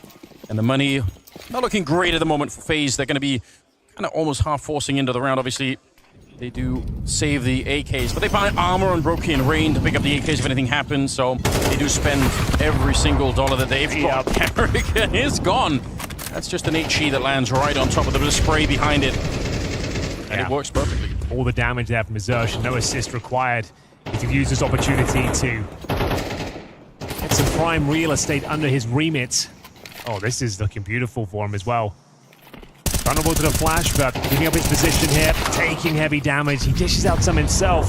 Drops down to 42 points of health. Brokey at 9, 4-4, but it looks like Shui still wants to be combative here. Didn't quite spot Rain. He gets away with it. And now might continue the push. Where did FaZe go next? They've got one single smoke remaining. Rain will take the AK-47 at the very least. Brokey just being so low. I'll have to operate with just a deagle here. And Rain's reading it well, Anders. If he gets this kill, they're right back in the round, and he's going to find it. Patience is a virtue, and it's FaZe. They will snatch back the lead here in round number 6. 4 versus 3, but still so much to be done. 40 seconds remain. So he's going to feel like he got baited into that. He saw just, you know, the backside of someone slipping away. He's like, you know what, they don't know that I'm here. I'm going to keep going and catch them. And oh, they're going to Brolan. Lured into it. Yeah, you're right, they are. He does have an HE, so 2 of those targets on the T side are really low on health. That could be a little bit fun if he could find the right grenade at the right time.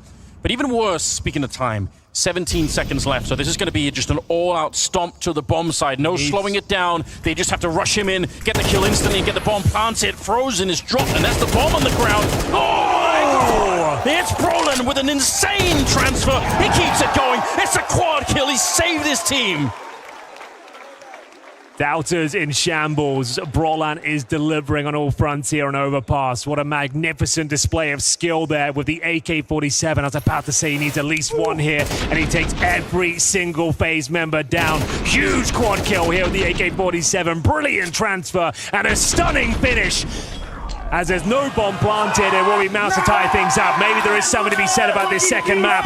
Brolan is looking rock solid out there. Full eco for FaZe as we go 3-3. MOUZ almost guaranteed to take the lead here, and there's just flames everywhere. They have to run through towards the fountain, and it's Brolan continuing his rampage. I can't even remember the last time I've seen Brolan smile. I wasn't sure if he had teeth at all. Like, this is such a rarity. When you think back to the early Fnatic days, it was Overpass where he was such a shining star for them. He was using the Kree primarily, but still, that's where he really made a name for himself. He's no stranger to this map. It's not like he can't play it, but we just weren't sure what sort of level to expect. But a world-class one seems to be the case, and he gets himself, what, 6 kills now in the last 2 rounds? Yeah, not too bad. Awesome.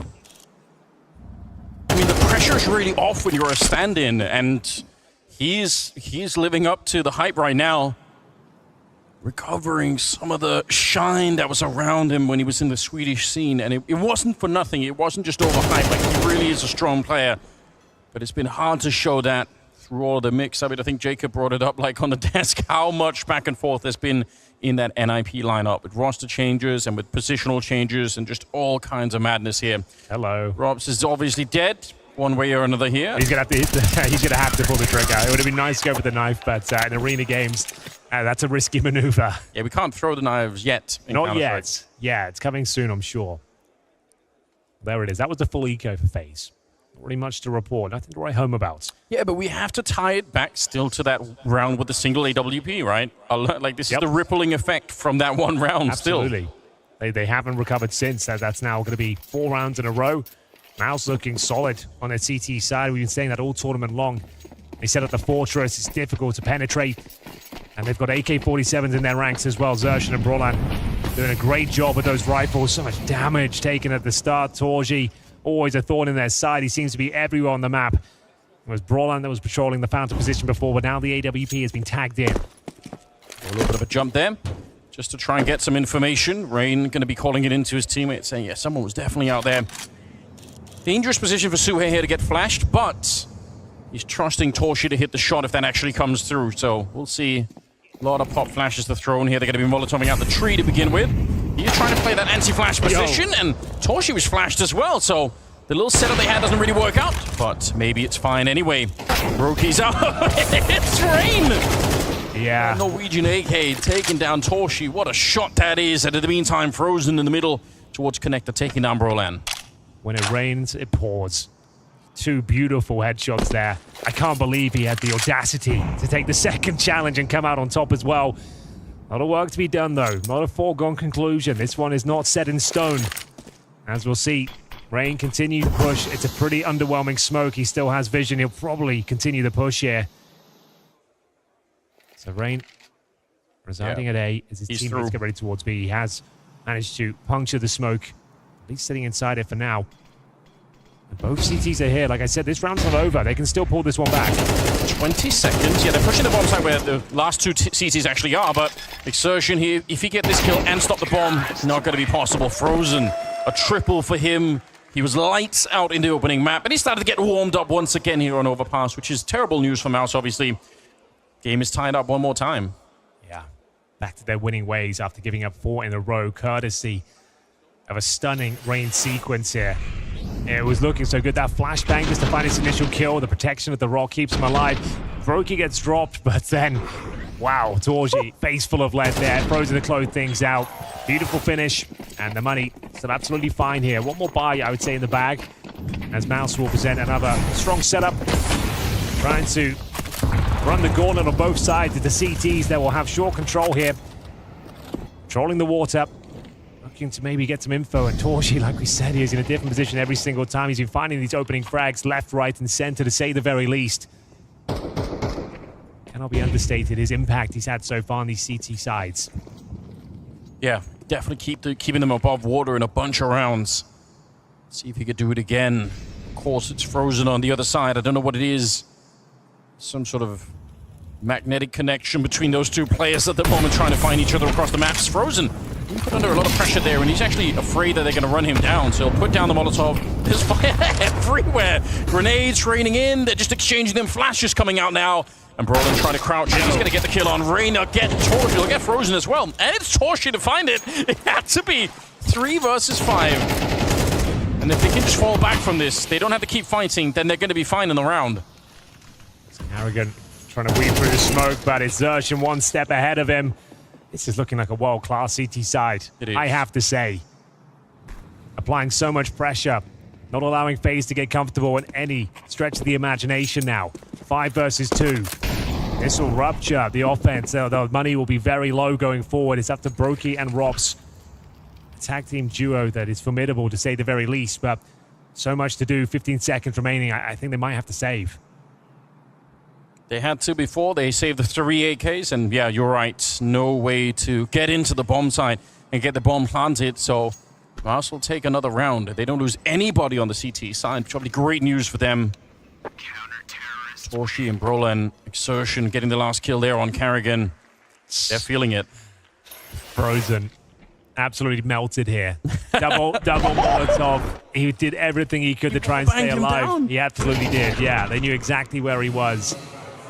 Oh, Carrigan, after finding some early success here, things starting to get uncomfortable once more. And there will be a force buy by the looks of things as FaZe. He's okay. Rain taking the only real concession with the Tech 9. So lots of utility here. MOUZ taking the lead as we get into the closing stages of this first half. It's 5-4 on the CT campaign for MOUZ. After being down 3-0 once again, bear in mind they're yet to win a pistol in this series thus far, but they always recover it. Which is great news. See if we can get Broky activated into this first half. He's 1-6 at the moment. He's got the bomb sort of a little bit further back. Going to be setting up some grenades for his teammates. But obviously, he was very good on the opening map, so I don't doubt that he can still put it into play. Here's Rops taking down Exertion, ready for a second. It's Jimfat going down. He's had a tough game as well on the second map. Sui trying to keep the dream alive. Defending the bomb side is Brolan. The spray is magnificent. Now the pistols come out. A battle against Rain on the other side, and somehow Rain will come out on top. Torshi cracking his angles as he drops down onto the bomb site. Pulls out the AWP, but he can't get the job done. Frozen will take him down. I don't know what the score is at home between those two, but I'm going to want a full report at the end. I love it from Torji, though. He knew that Rain was low, hoping to bring it down to a 1v1 as quickly as possible before they could link up. Unfortunately, though, making the sound cue, actually missed the water entirely, took a little bit of damage en route. It felt like the round was already over, though. This sequence from Robs, that's what he's known for. Frozen to close things out. Nice clean shot. In fact, he's struggling here, has to be said. He's currently, I think, 1-5. Yeah, he's in contention for like Rookie of the Year, you know, as well. Like, it'd be a shame to close out his year. In 2-0 fashion, he doesn't turn up as he goes down. Just 23 points of health. Torji is like keeping the dream alive time and time again. Shui to apply pressure towards that connector. Exchange blows, but it's Rain. And we'll find Torji towards long.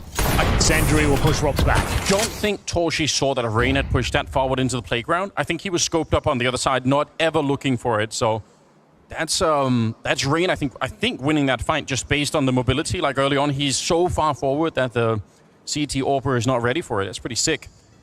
4 versus 3. So critical to win this round of your MOUZ, because if you look at the economy, it is dreadful. And they don't want to go into the second. I mean, it's already pretty good for FaZe. 5 rounds already pretty good. If it becomes 6 or even 7, they're well on their way to making the grand finals. Brokey, I think, spots him behind the dice boxes here. He will be alone, but we saw the devastating effects of his rifle in previous rounds. He spots one towards the divider here. Unfortunately, though, Rain, one of the masters of Overpass. This is his home, the A-bomb side, those bathrooms. And I think you have to save this final round for reasons you just stated. The money won't be there. Bomb to be planted and FaZe have done enough here. Once again, getting at least 50% of the rounds here in the first half. Might actually have a tough time saving Robs. Just waiting outside. Oh my God. It's so clean. Yeah, he's had enough. Back to his winning ways here.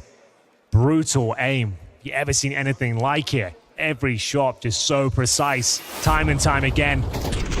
It looked like there was a chance here for MOUZ, but as soon as Torji went down, things got a lot more complicated for them. Roland trying to take matters into his own hands, but it's Rain and Robs just dominating them here towards the closing stages. 1 more round to go, and as you mentioned, it's going to be a tough one. 7-5 looking likely. They managed to win with pistols before, but they had the backup of the AWP to work with. They don't have that luxury this time. Final round here. We'll see how careful FaZe are going to be as well. Yeah, no surprise. You try and put that MP9 into play. I totally get it, but Frozen down here, he's more than ready. A double kill for him. They're waking up, huh? They really are. MOUZ struggling to keep up. They don't have the funds to really fight into this round, so a 7-5 first half is looking incredibly likely at the moment. They got Eagle and Jim Fat. He's trying to push through, but Robs, I don't know what you have to do to catch off Robs, and Jimmy doesn't know either at the moment. Insertion, nice headshot, but it's way too little too late here. Shui with the P250, Anders, you don't believe? You might be onto something, ladies and gentlemen. Looks like FaZe have done more than enough here for a convincing first half. It looked like there were signs of life here for MOUZ, but it is going to be 7-5 as FaZe put themselves 1 step closer to the grand final.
Guys, I want us to play with fucking confidence. Let's fucking go, boys. Nice. I love you. I love Holy you. shit. Jimmy, can reset. Nice! Insane, Adam. Nice story. That's Nice! Good round. that long. That's nice. I didn't know how you killed him, bro, but because he didn't pick you. I just wallbanged it. Oh my god. There's. Nice. Good T-side. Sick flash offer. Good T-side indeed there from FaZe, picking up another pistol, getting that 3-0 conversion. There were a spree of rounds there from MOUZ. It looked like at one point Brolan was going to carry them to success, but towards the end the skill was just shining so bright for FaZe. Brutal shots coming in from Frozen, Rops especially, and MOUZ yet to win a pistol in this series, Anders. They need this one to go in their favor. They absolutely do, but it's been very tricky. Frozen lands a headshot to begin with. It's Jimfat to get one back, and they're going to go. They already made contact. They might as well follow through. Smoke up on the high ground to stop anyone from coming in, but there's 3 people still at the site. The USPs are just whittling them away, and it's going to be an overwhelming advantage at the beginning of this round for FaZe. Torshi, the last one here. The bomb is already on the site. He gets a good headshot, but he's got another 2 kills still to find. And look at how they've positioned themselves here, Henry. A crossfire once he walks onto the site. I don't know if he's going to be able to do this one. Kerrigan waiting. And on the other side, it's Rain, pistol master. If you've ever seen one, minute on the clock here. He's going to be found right away. They can't win the pistols, Henry. It's FaZe once again. Yeah, it was looking promising for a second there. Good trade towards Frozen, but as you mentioned, just taking so much damage en route. No bomb planted either, so it's like the worst case scenario right now. Another pistol slips by the wayside. Nowhere near a plant there. Torji manages to get one. But Kerrigan, nice position there just to close things out, guarantee the round there. And you'd imagine it has to be the full equip, but we're seeing a lot more teams purchasing this, the second round Tech 9s. Not going to be the case this time. It will be just Glocks. Cheeky needed 50 for Torji, but this one will be very difficult to recover. They're going to send 5 players outside the B bomb site. Objective really try and get that bomb planted if possible. Rain, he's getting a very strong position here. He knows there's some squishy T-side players on the other side here. Confirming the connector is clear. Spotting the first couple, needs to be careful. Yeah, you don't have too much damage here. Like, giving up a rifle in that position could be problematic. Oh, I didn't even notice. The XM down. Oh, no! 3 kills. Make it 5 as Robs close things out. He farms a ton of cash with that shotgun. That's what it's designed to do. And it's no problem whatsoever for FaZe as the AK's coming out next. That might be the best XM use I've ever seen. Like, that's so sick. You're right, like the perfect position. You imagine the echo in that tunnel when you fire off a shotgun shell in here. Like, that's everyone's going to be deaf right behind it. It's so efficient. Sickening. They get slaughtered inside. Brokey, a little smile. A right smile, I like that. He knows what he's done. That means he's got so much money. The AWP is no problem whatsoever. And that could be problematic now. Brokey will have free reign of the map. At 9-5, Henry. This round is everything to MOUZ. If they lose now, they're so close to getting knocked out, losing the semifinals, and FaZe into the grand final. Abu Dhabi time is over for MOUZ. I think they need to win this one, and it's Jimfat. There we go. He's been so quiet on this map. Had a hard time defending the B-bombs out of the CT side. They need him right now. Yeah, one of the most impressive rookies I've ever seen, so I wanna see him activated now. That's a good step in the right direction at the very least. Challenging Robs in a 1 versus 1, nailing the headshot, takes minimal damage. They've got the opening frag. It'll be Brokey to re-smoke the monster position. Rotate over towards Heaven as well. 1 minute remaining here. In terms of execution potential, we still have a couple of smokes. A few flashbangs and a Molotov on the MOUZ side as they explore their options towards long. Bear in mind, Brokey's actually vacated the area now. He's over towards B. And it'll be Frozen. Actually alone at A for now. We've got the FAMAS as well, so far from ideal. Brolan is trying to keep the B players interested that side of the map. Yes. Brokey, though, not feeling it, not taking that bait. He's deciding to back up Frozen, who desperately needs some help. Yeah, Frozen's seen him out on long. He instantly knows, I'm in a little bit of trouble here. It's a lot of damage onto Jimmy. He eats the entire grenade, running up behind. Kerrigan a little bit too much speed, but Frozen is still up front, and he's going to be taking down Jimfat 3 versus 3. 15 seconds on the clock here, and that's a disaster. Roland goes down. The FAMAS has done so much damage. plenty enough. Double kill for Frozen, but he won the round just by sticking around. There's nothing they could do now to try and plant the bomb. No way to win it. Rain will close things out. And there we have it, double digits confirmed. It's Frozen. Great little maneuver there, Andy. Like I said, he only had the FAMAS, but my God, did he ever make it work? That was a 5-on-4 recovery. A must-win round, as you mentioned. MOUZ, again, don't get the bomb planted. Brokey rotates in the nick of time, and fantastic self-preservation as well. Once Brokey gets the penultimate kill, he knows if I go down here, there's still a chance he can plant. I need that pressure still to be applied, so he has to look for frags instead of guaranteeing the C4. And now, yeah, tactical timeout. First used. It is heard, nothing fancy required here. And now this one's slipping away from them. This is not the performance they were looking for. Again, both pistols slipping away. The exact same story on Mirage. They could just got one of those and could have been a different story. You know, it was immediately when we discovered that it was going to be MR12 and CS2 instead of MR15. It was the first conversation everyone was having. Yeah. Those Those pistols are going to be super important. We haven't seen the changes to the economy that could be coming at some point. So that means you lose all the pistols in a semifinal like this. Yeah, you're really far behind. And the effects of that are being felt right now for MOUZ. 10-5 the scoreline. Nothing fancy is required is what Chrome was saying. See if they can find a round just off the basics here. Same setup they had before with the Glocks, but this time they've got a bit of utility and some Tech 9s, a bit of firepower as well. They're going to have to run through. They've actually done quite well. Karrigan, though, double kill. Takes one from the grave. That's Yimfat taken out of the equation, and that's all their utility expended, I'm afraid, here. So the chances of recovering this one are very slim indeed. They are able to recover the rifle, of course, and now left with just a MAC-10 with Kevlar in the hands of Brolan. P250, a Tech 9. These players don't have Kevlar themselves, so they're hoping for some over-aggressive CTs to get inquisitive and overstep the mark potentially, but I just don't see a world of that happens. There's nothing to recover, there's nothing to hunt down. Yeah, first player's been spotted towards shore. Joining in a flashbang to set up any kind of kill, and they're getting spammed through the wall because why not? Karrigan, 11 kills to his name. Such a different performance from what we saw on the opening map. Absolutely made up for it here on the second one. 40 seconds and a desperate run towards the A bomb site. Frozen gets the jump, he gets the early information, he knows that they're coming. All he has to do is stay alive here. Let's get a bullet to the face, but Rops just get a shot just in time for the crossfire. And they will close out the round. They are so close to making another grand final. This FaZe team, with the addition of Frozen, it looks sick, doesn't it? It really does. Bear in mind, he's a former MOUZ player. They were calling him the young veteran. He was there for so long. He kind of built his career in that organization. Yep. It's quite poetic. It hit them in the semi-final, and unfortunately, Jimmy, he hasn't turned up in this second map.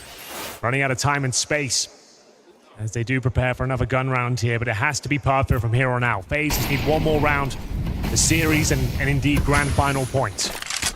And, you know, talk about Frozen, like, he's also replacing Big Shoes and Twists, obviously, so it's not easy to do that. Twists, obviously, an absolute world-class player. He's top fragging once again. Yeah. 14 kills to his name. Completing the betrayal of MOUZ here. You know, personally, he's not sending out anyone else to do it. It's like, I'm going to get you. Him and Torshi with a long battle across these two maps. That in itself has just been fascinating to follow. But the truth is, FaZe are 2 rounds away, and they know it. All of the pressure is on MOUZ right now to come up with something absolutely magical here. Otherwise, they're going to get swept away by the tides of FaZe. Bomb leaning towards the restrooms. Robs, he's in such a forward look. They don't have to have anyone on the B bomb side, Henry, because they're so far outside of it. He's got vision towards short, the doors closed towards connector, and Brokey on top of the dice boxes here. He's seeing that execution come through. Oh, they flashed themselves a little bit there. Oh my god, that grenade does about 100 damage. Brokey the first kill. Torji to answer back. Round not done just yet. Brokey will block their path towards the bomb site. Another grenade deployed as he repositions towards the truck. And the flank is already coming in. Rain is already hot on their heels. There's the shot to take down Torshi, but they're in the smoke. They just barely escape. Karrigan hiding in there with them. They're trying to plant the bomb, but Karrigan, he stuck through. They didn't know. And that's going to stop the bomb plant for a second. Rain gets another kill. It's a 1 versus 1 and 10 seconds on the clock. Oh, Roland to save them right at the end. If they were going to have a crack at this semifinal, they must win that round, and they do.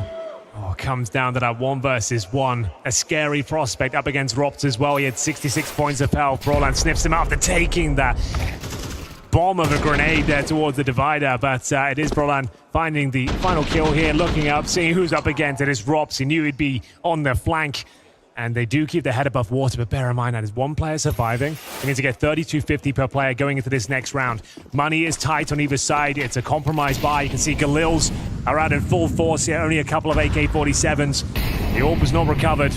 Brolan given the AK. First kill, not quite connecting there for Brokey. Couple of misses here today. Towards long we go, and he is under a lot of scrutiny.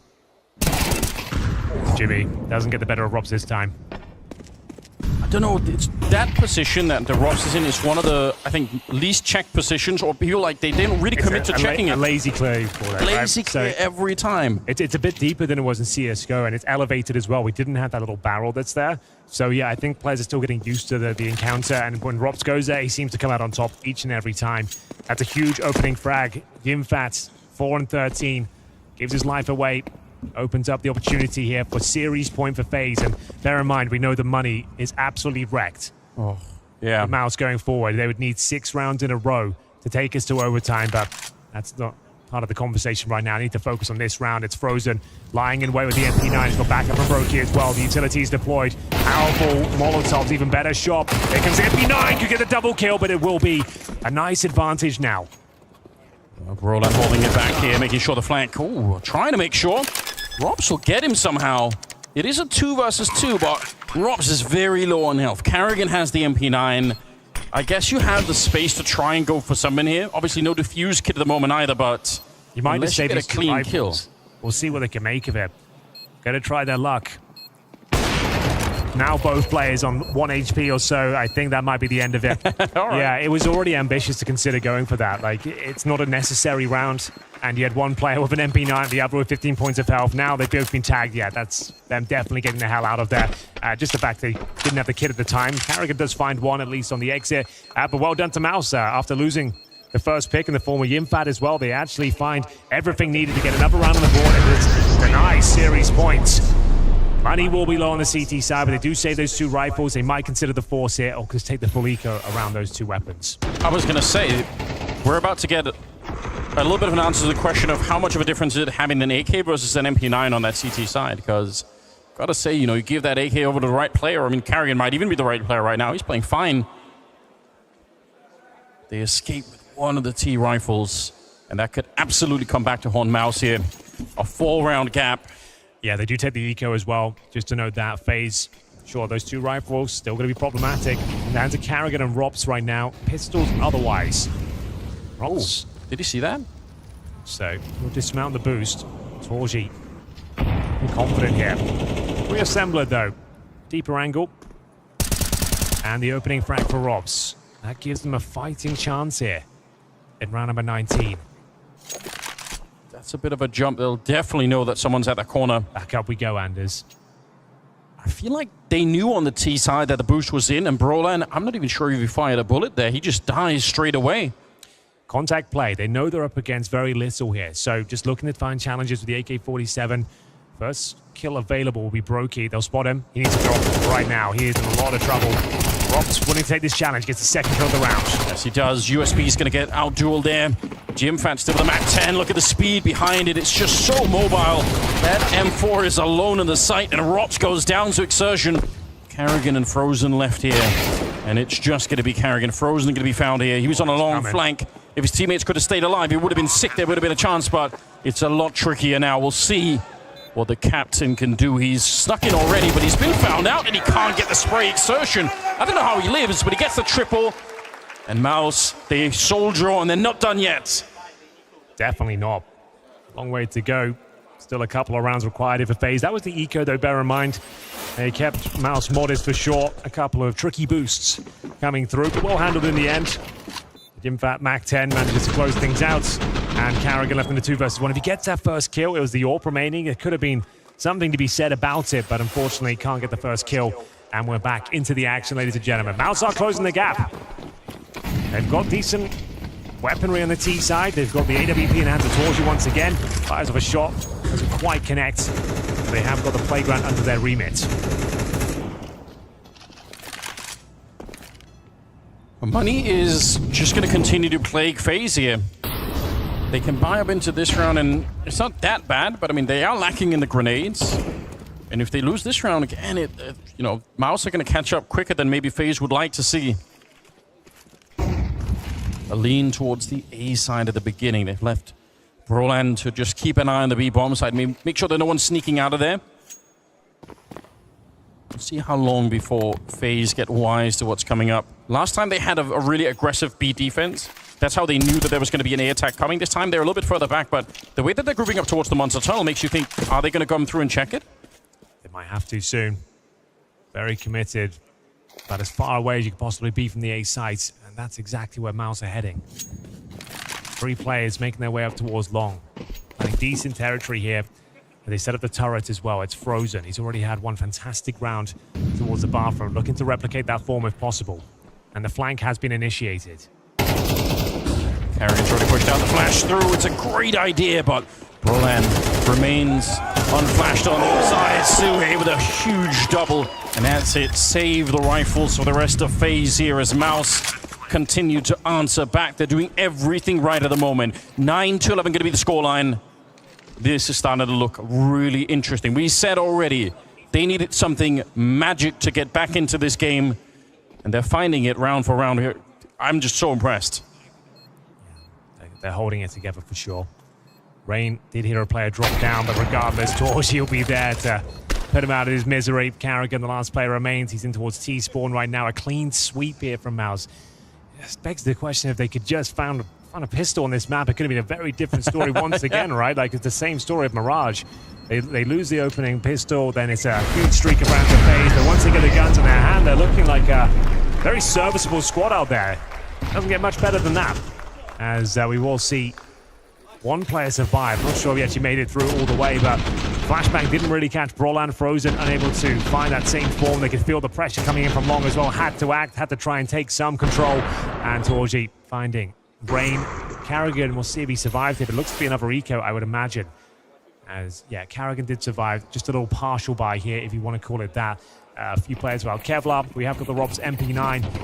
One round away from double digits, Anders. They can still do. They can still win in some regulation now. So they're going for that MP9 jumping attack. Yes, indeed. This is something that's going to make you feel physically ill. Yeah, you'll feel dirty even just watching it. You're like, oh, I can't believe I was witnessing that. Like, I should have closed the browser already. What am I doing?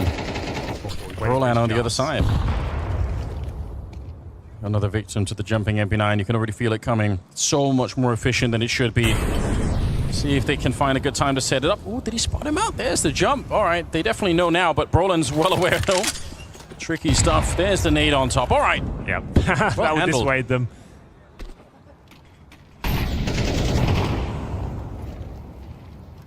He wouldn't, would he? Oh, he would. He absolutely would! Even after taking 60 damage with the grenade, he gives it a second crack and takes down Brolan. Remarkable. Oh, it's very low. Still applying pressure towards Shore here. They've got the man advantage. They can't hold on to it. Torji will steal it back right away. I need a shower after watching that. It's not how it's supposed to be.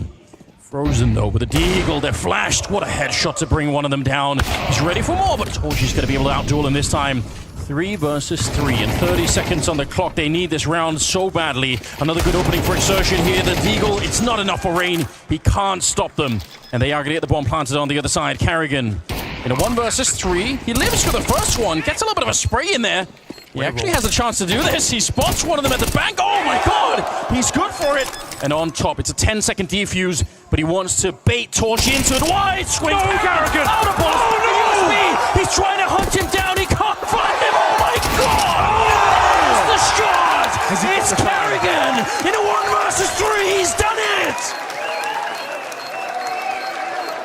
Unbelievable scenes. I thought there was a chance. It couldn't be messier if he tried. It looks like the defuse is coming through, and it's FaZe with an absolute heist of a round. Carrigan In a 3 versus 1, they were tantalizingly low. It's not the cleanest finish, Anders, but he gets it over the line and alleviates a ton of pressure. It all started with the bullshit jump towards shore and finishes an absolute pandemonium. Torji can't hold on. He knows at such a significant round, the streak is broken and grand final point has been found for FaZe Clan. Oh my God. Holy. A timeout being called. Everybody needs to calm down. Welcome to FaZe. That is a ridiculous way to win around. The fact that he went for the wide swing only to run out of bullets. It's so tense out there. But like I said, that's a lot of pressure released now. MOUZ have looked dominant though. They took 4 rounds in a row. It took an absolute miracle for FaZe to break that streak. It will now take 3 more perfect rounds here on the T side. Can they close it out? FaZe. 1 more to go, break with the AWP. More to play for still. 3 rounds sounds like a tall order, but the way they've been presenting themselves... Oh, that's a missmoke, I think. Unless they were trying to deny the initial incendiary or...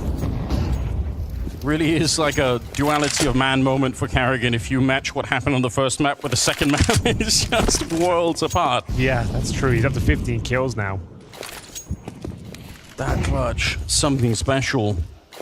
They knew exactly where he was coming from. I think Torji missed the first shot against Karrigan. He was coming up the stairs. That's a bit... I was so worried for Karrigan. I was like, oh, it was on a silver platter and the bullets run out. The USB shots weren't connecting.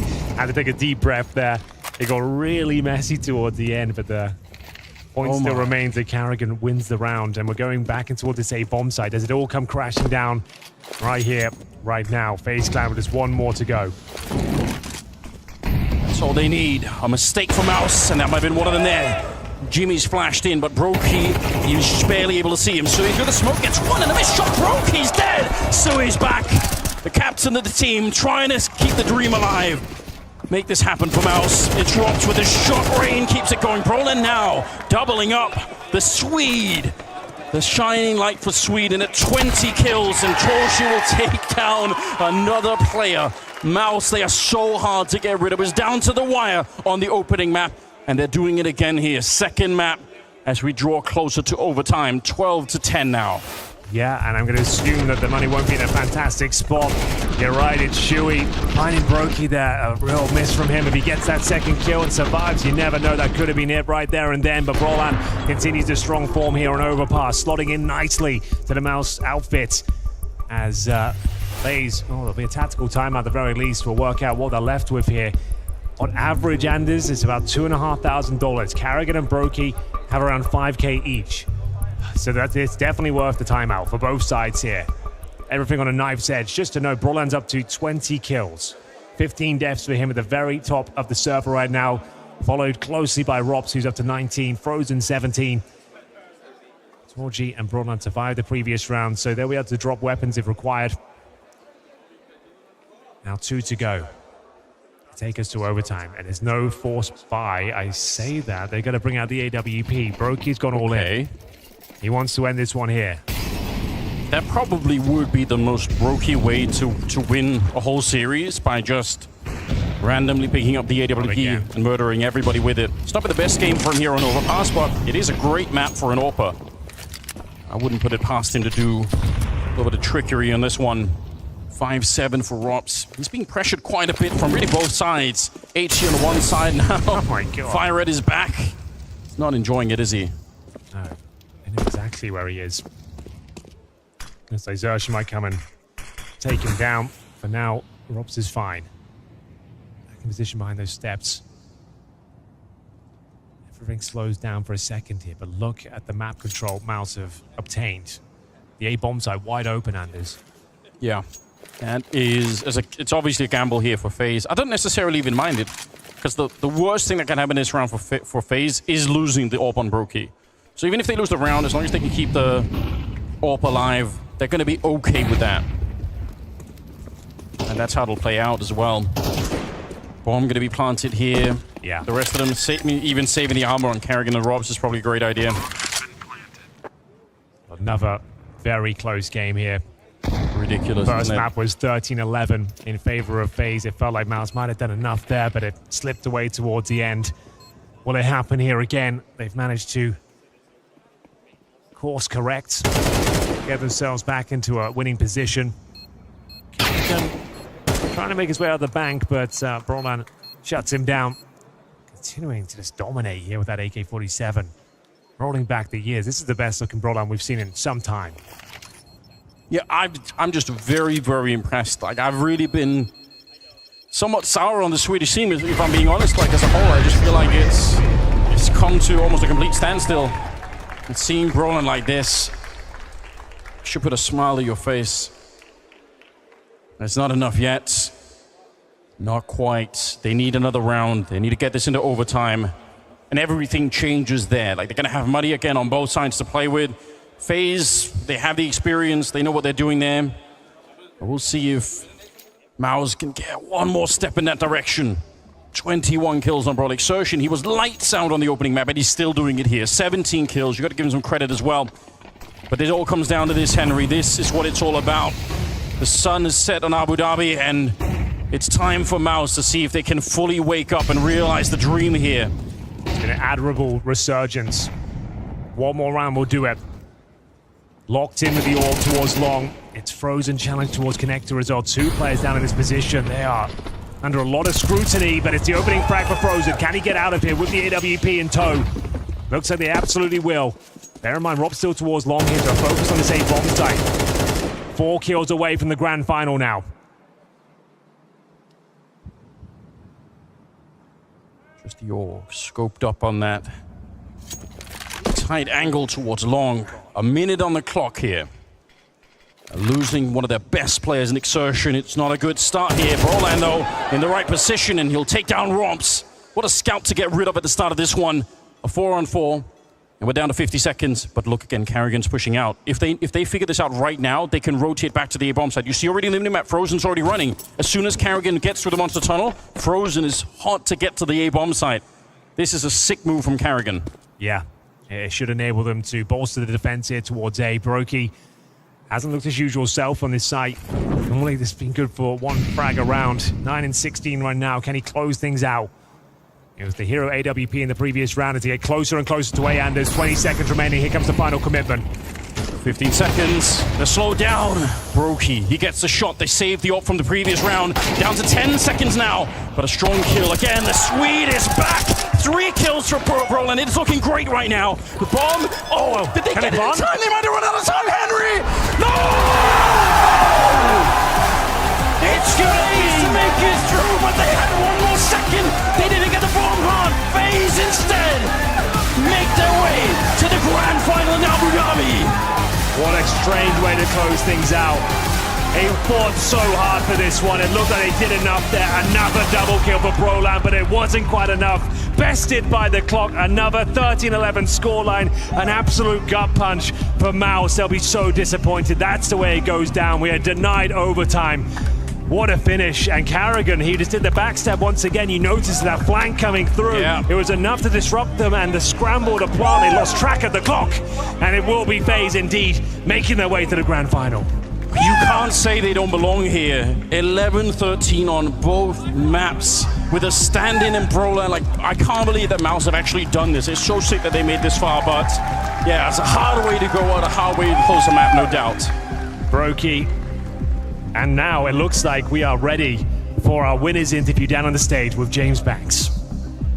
Well, this certainly wasn't an easy game, and it came right to the wire. But Frozen, you just came to me off this stage, shaking a little bit there, man. How you feeling? I'm feeling great, you know. Thank God we closed it out. I think they were playing well.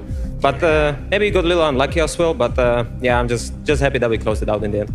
And I'm sure you are happy because both these games so close. You were down 9-11 on Mirage, and this Mirage has been looking good with Brolan coming into MOUZ. What was the call? What was the change up on the second half there for you? On the first map, on the second map? First. I don't know. I think, you know, Finn just called us home. We kept it calm, even though we were behind a few rounds. I think the mentality was very good from everyone. We just kept it calm.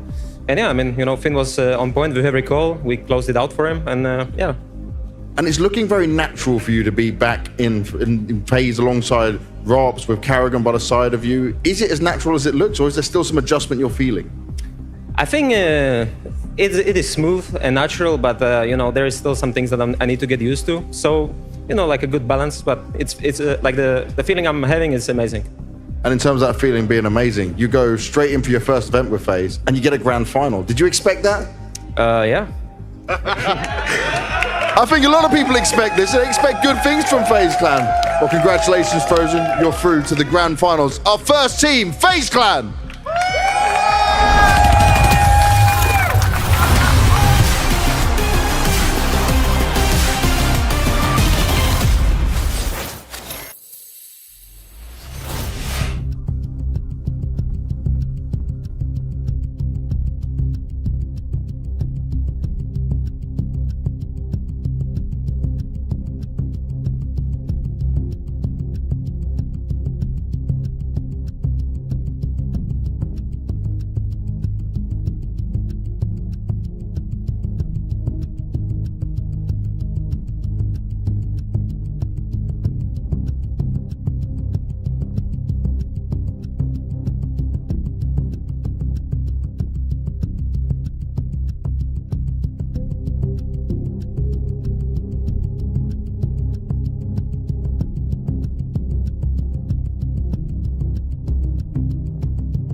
NAVI, the former titans of Counter-Strike, have blazed through to the semifinals and are primed to make the Etihad Arena their domain, looking to punish any team who dares to overthrow them. The absolute ferocity showcased by Wonderful and Ema throughout this tournament have been nothing short of a spectacle of world-class CS. After demolishing their rivals in the group stage and taking out G2 in the quarterfinals, And this is where it ends. The yellow and black strike gold in Abu Dhabi. they're looking to prove that NAVI is still a force to be reckoned with. The stage is set. The trophy is calling. The question is, can NAVI answer?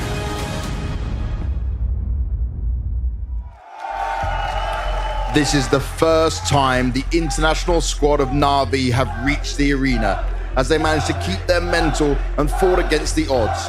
It could all come together for them here in Abu Dhabi to end the year on a high, but this rematch will require more than we've ever seen from this lineup, which has already started to happen at the World Final.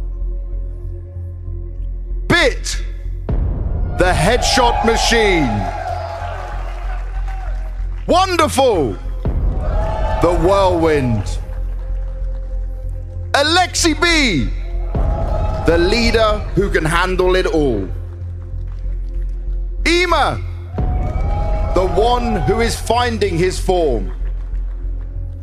JL, the reliable and charismatic one. This is NAVI!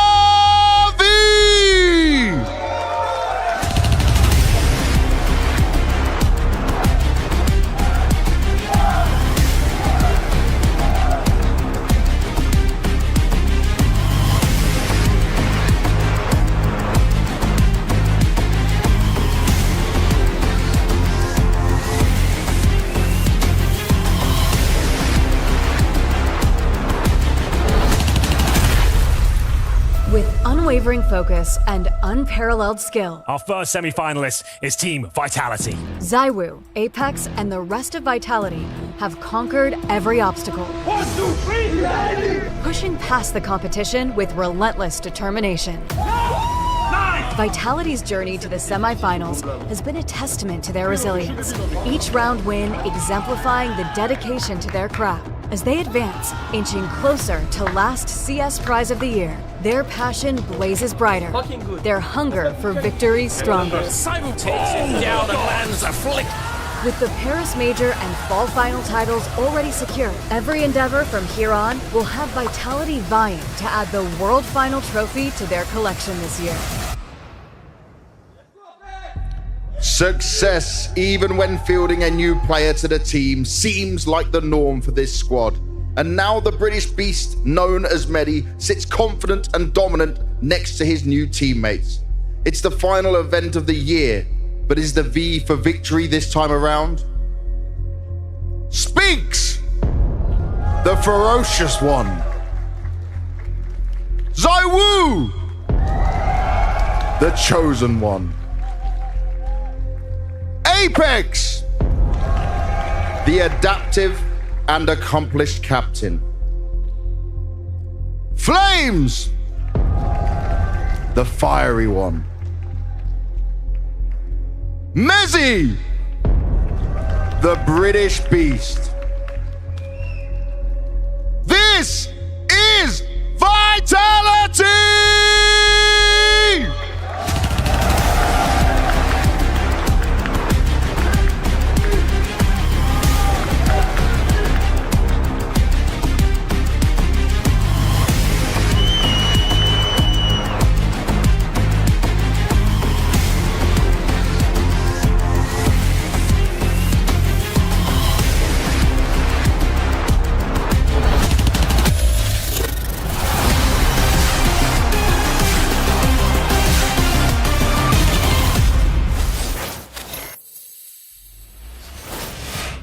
Thank you, Desk, for your points. Excellent analysis, as always. Yes, that's right. Second semifinal set to begin here in Abu Dhabi. The second to last match of the Tier 1 circuit. The year's not over, right? FaZe, they held up their half of the bargain. They've secured those grand finals, and now it's up to Vitality to push back Alexi B and co again at where he always falls, right? We have seen Alexi B lead 3 different rosters to top 4 at Blast events in the last 2 years. He did it with G2, he did it with Ninjas, and now he's done it again with Navi as the longest standing roster at this event. He can do it, but can he break through? Can Alexi go further? Can Vitality stand the test in this second semifinal? Time to find out. Yes, time will tell. And as we know, it's very fortunate for Vitality to get Anubis here, but it doesn't mean that Navi can't win. They are picking into their strength as well. So we can't overshadow the fact that this map doesn't get banned out. They're able to play it at the very minimum. But we would need an Alexi masterclass here and a lot of wonderful support, if you know what I'm saying, to be able to pull out a victory. This trio between Wonderful, Ime, Bit. It's going to have to hit hard. And Wonderful will open up shop. Big scalp to get as ZywOo hits the dirt. And all that's here for the T side is this bit of long control. Nice grenade into the deep of the site, though. Dual Beretta's down with nothing. JL's trying to shave a second, but it's tight. You've got 2 defenders stuck behind this. Oh, man, and the snap call. Yeah, Apex follows through. Man advantage to the T. Bursting the smoke like that, I think, completely caught him off guard. Like, they were thinking it's going to get respected. They're going to go back in default. It's a team that knows how to play an advantage. and to chill when they're at a disadvantage. But okay, Imma trying to come in here. Alexi, B, and him have to make up for the fact they lost this site. The search is on, and heads are being spotted. Couple missed shots. You can see them a little squeezed. Oh! It's 3 instant headshots from Alexi and Imma. Just like that. You let them get close, and they're going to hit you hard. Hey, that was a big call for them to come through the smoke, to come take over the site. But when they got into that post plant, they really didn't play it actively. And it seems like there should have been someone spotting for the camera push. Nobody in that situation was. And the 2 players who are in the site are playing low ground. They didn't go ahead and take anything. So once you get to this point, I mean, of course, you're going to get caught off guard. You can see they're pre-aiming camera. No one was spotting it for them. That's very fortunate for NAVI, but at the same time, you would have expected them to win after the first kill in the smoke. That was a really nice setup tactic for the round. So we might frame this as it would be a huge upset if NAVI can win Anubis. But we can also frame this as Vitality have their work cut out for them to keep their Anubis streak alive. Most certainly so, and I think that point Maui made just towards the end of the analysis where we're talking about the retakes from Vitality, right? Losing bomb sites when they're on defense isn't the end of the world. Well, Navi's coming out with one in the pistol to just show them they're not the only ones who can piece together these late rounds. And to do it off man disadvantage in the first, good. They tap into Alexi's fragging ability. You know, Wonderful has played 7 big events on LAN in his career. He has never had less than a 1.05 rating, and those were his oldest when he was just getting into it with Spirit. This is a player who has the biggest shoes to potentially fill. We'll see if he can do it under pressure. He's a one and done here towards the B site. It's a dark squeeze. Fire on the feet, but that won't stop them. Mezzi's burned out. ZywOo turns back around, and Mezzi actually dying, of course, on the approach. Just doesn't matter. There's no pressure until JL shows up, but I mean, he catches Apex trying to cross back. We'll go 2v2 here, and we're gonna need time because Bit was spotted so deep down the river that that's why he has to go all the way back through A, and that's such a long road. So long, in fact, that JL can't wait any longer. He goes for the peak before Bit arrives. Was that the best place for Bit to come from? Should he have just tried to continue later? It's hard to say. He only had an MP9. He couldn't approach ZywOo, so ZywOo wins the round. As Vitality walking into the B site after losing the opening round, making it look just as easy as the pistol. That's really impressive. And that's worrying a little bit, obviously, if you're NAVI. You kind of hope for a very simple exec on a round like this just to stop them and try to melt them down. But, of course, we are talking about a bomb plant in the first. And that's a mood recovery here for Vitality as they take the second round. It's Wonderful playing quite an exposed position. Back sight in the open versus a wide open long door. Yes, it's true. And they both were happy to take those duels. So if you're going to sign up for that, then you've got to grab them. So, what do we have now? Well, we've got some utility here between Alexi and Bit and Imma. And not to delay if Vitality go too slowly in these anti-ecos. You don't oftentimes see them make mistakes in situations like this. I think that's actually what NAVI have done and survived in this tournament so far, which has been so impressive. But still, those mistakes are not going to fly today.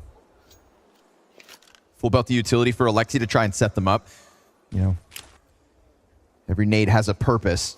It's just like when Jane leads a team. Oh, no kills from that. I mean, you caught them blind and no frag comes out from NAVI on the push. It's an open door to Flames to pressure Dark.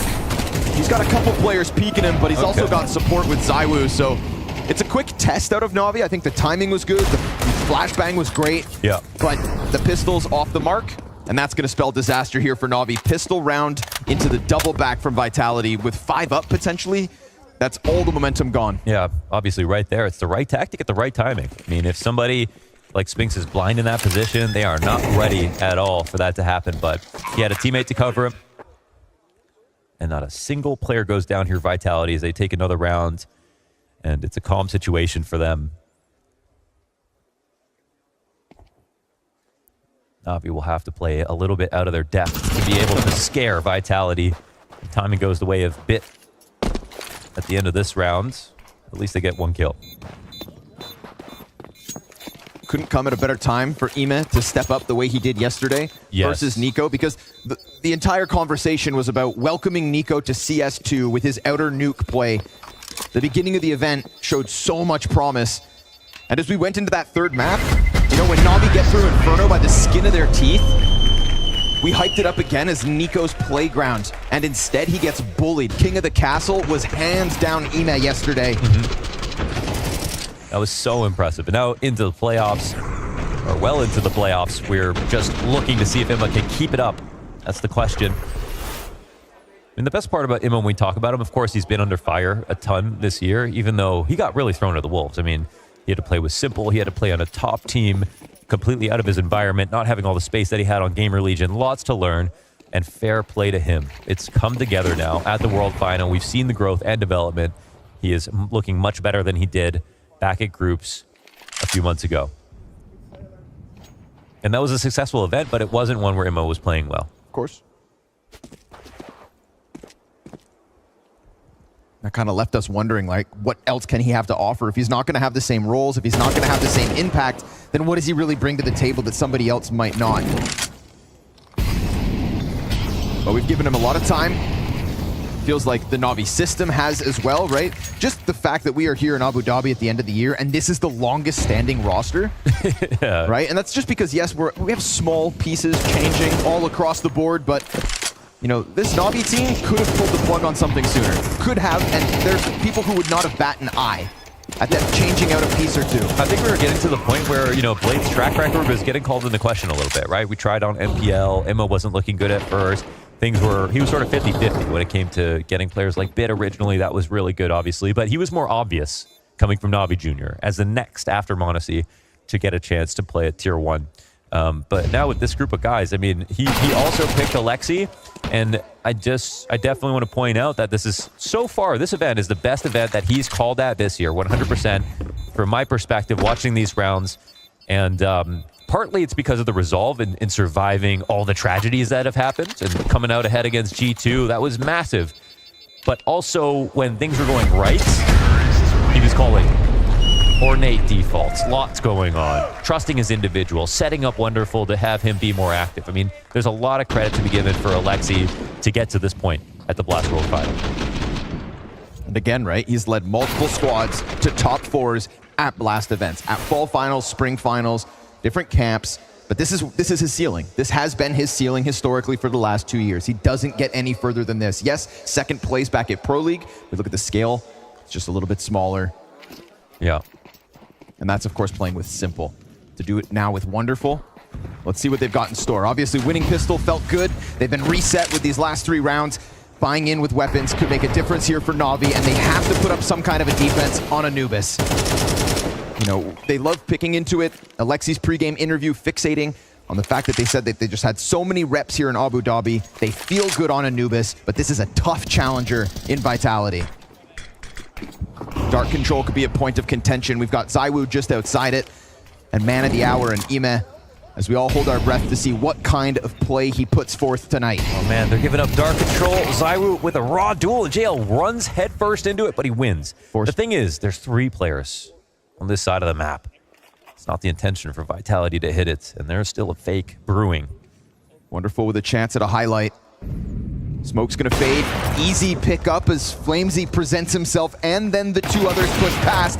That flick shot lands, so Mezzi's down to 20, but Apex takes it onto his own by going real deep. Yeah, he gets to an interesting spot because they can't even push Camber. They're scared if he comes back, and he is so deep, surely. Nicely done. Emma down. That's half of his health, but worth it. Apex, 49 HP, immediately falls back, but now you're kind of stranded in the middle here, and the CTs do indeed have that long flank. It's a trident of a retake. 3 directions coming through from Navi, and Bits the first.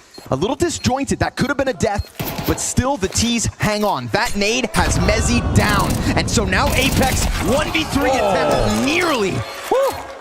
Almost doing everything on his own. Yeah, he really tried. He did the perfect play of pushing back into spawn and cut off the camera rotation, gave time to Mezzi. Mezzi had one chance to get that Galil headshot on 5 HP. He picked the right angle for it, but he didn't get the timing. He didn't capitalize when they needed him to.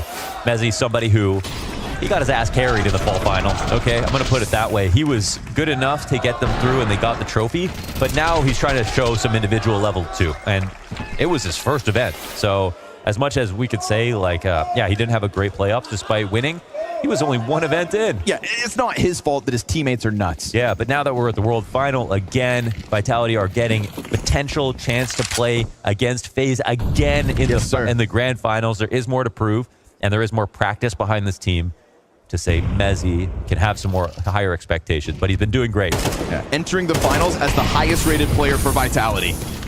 And he's on the entry path into the A site, catching one and two. Oh, there he is. JL thought he could just dive behind bricks. It is an immediate crank in the tempo out of Vitality. It's ZywOo with the double flash assist and MOUZ the double entry. Man, we're going really light on some of these hits for Vitality. There's definitely a change in philosophy with them on Anubis right now compared to their previous matchups. The defaults are almost equally as thorough, but the entries are coming out on contact plays. It looks like they're really giving a lot of respect to NAVI to put down proper nade protocols to stop their attacks. And to avoid that, they're going low telegraph. One contact, and then explode. Aplex has taken heads off so far this game. That was a 4K in the last round as he tried to ace. Oof, these weapons aren't guarantees. This could be critical territory. Sure enough, ZywOo's going to put down his counterpart. The Lexi gets cleared from behind. Full punish. Fourth round for Vitality comes with a sweeping of the board. It's exactly what they want here on T side. Again, giving up a pistol and one good round here to NAVI. Overall, 4 up for Vitality in the driver's seat versus pistols again. This is a cleanup. Nice tracking. Yeah. On a jumping target. Yeah, yeah. And there's this old video from Henry G's Cloud9 on YouTube where they all played aim labs while Floppy was on the team, MOUZ was on the team. MOUZ was a beast in the aim trainers, yes. And that's something we don't know about him because he was known as a half IGL, half sort of utility player, half support player, very flexible guy. But some know him for his aim. Hey man, we talk about the greatest scouts of Counter-Strike talent in all of the world. Blade being up there, but nobody ever talks about Henry G and his contributions. Baby. Way ahead of his time. Found the best player that UKCS has seen in a decade. Yeah, that's the first tournament win. Yep. Or since as long as I can remember. Yeah. And yeah, like we said, he did get carried in that one back at Fall Finals, but he knows it. And it's not like he dropped the ball. It's not like it was a massive underperformance. He just couldn't find his impact. Now, he most certainly is so. That double entry set them up for this anti-eco round, and Team Vitality showing again that the T side of Anubis can cut through the defense quick. Hey, when we talk about big shoes with some of these roster moves, like when we talk about Frozen having to replace Twist, and we talk about MOUZ having to replace Magisk, these are regarded as two of the hardest players to replace, period. In a point where they weren't washed, they weren't getting worse. I mean, maybe Twist was getting a little bit he wasn't himself in 2019 for sure. He was definitely not the overall best year, but the amount of wins that FaZe had obviously was with him this year.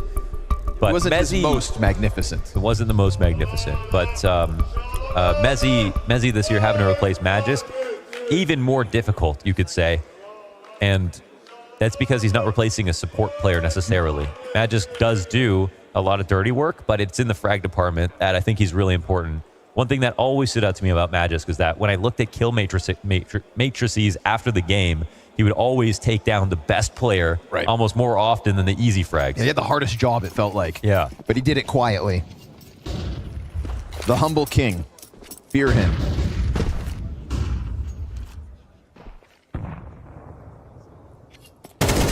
Ooh, fast duel.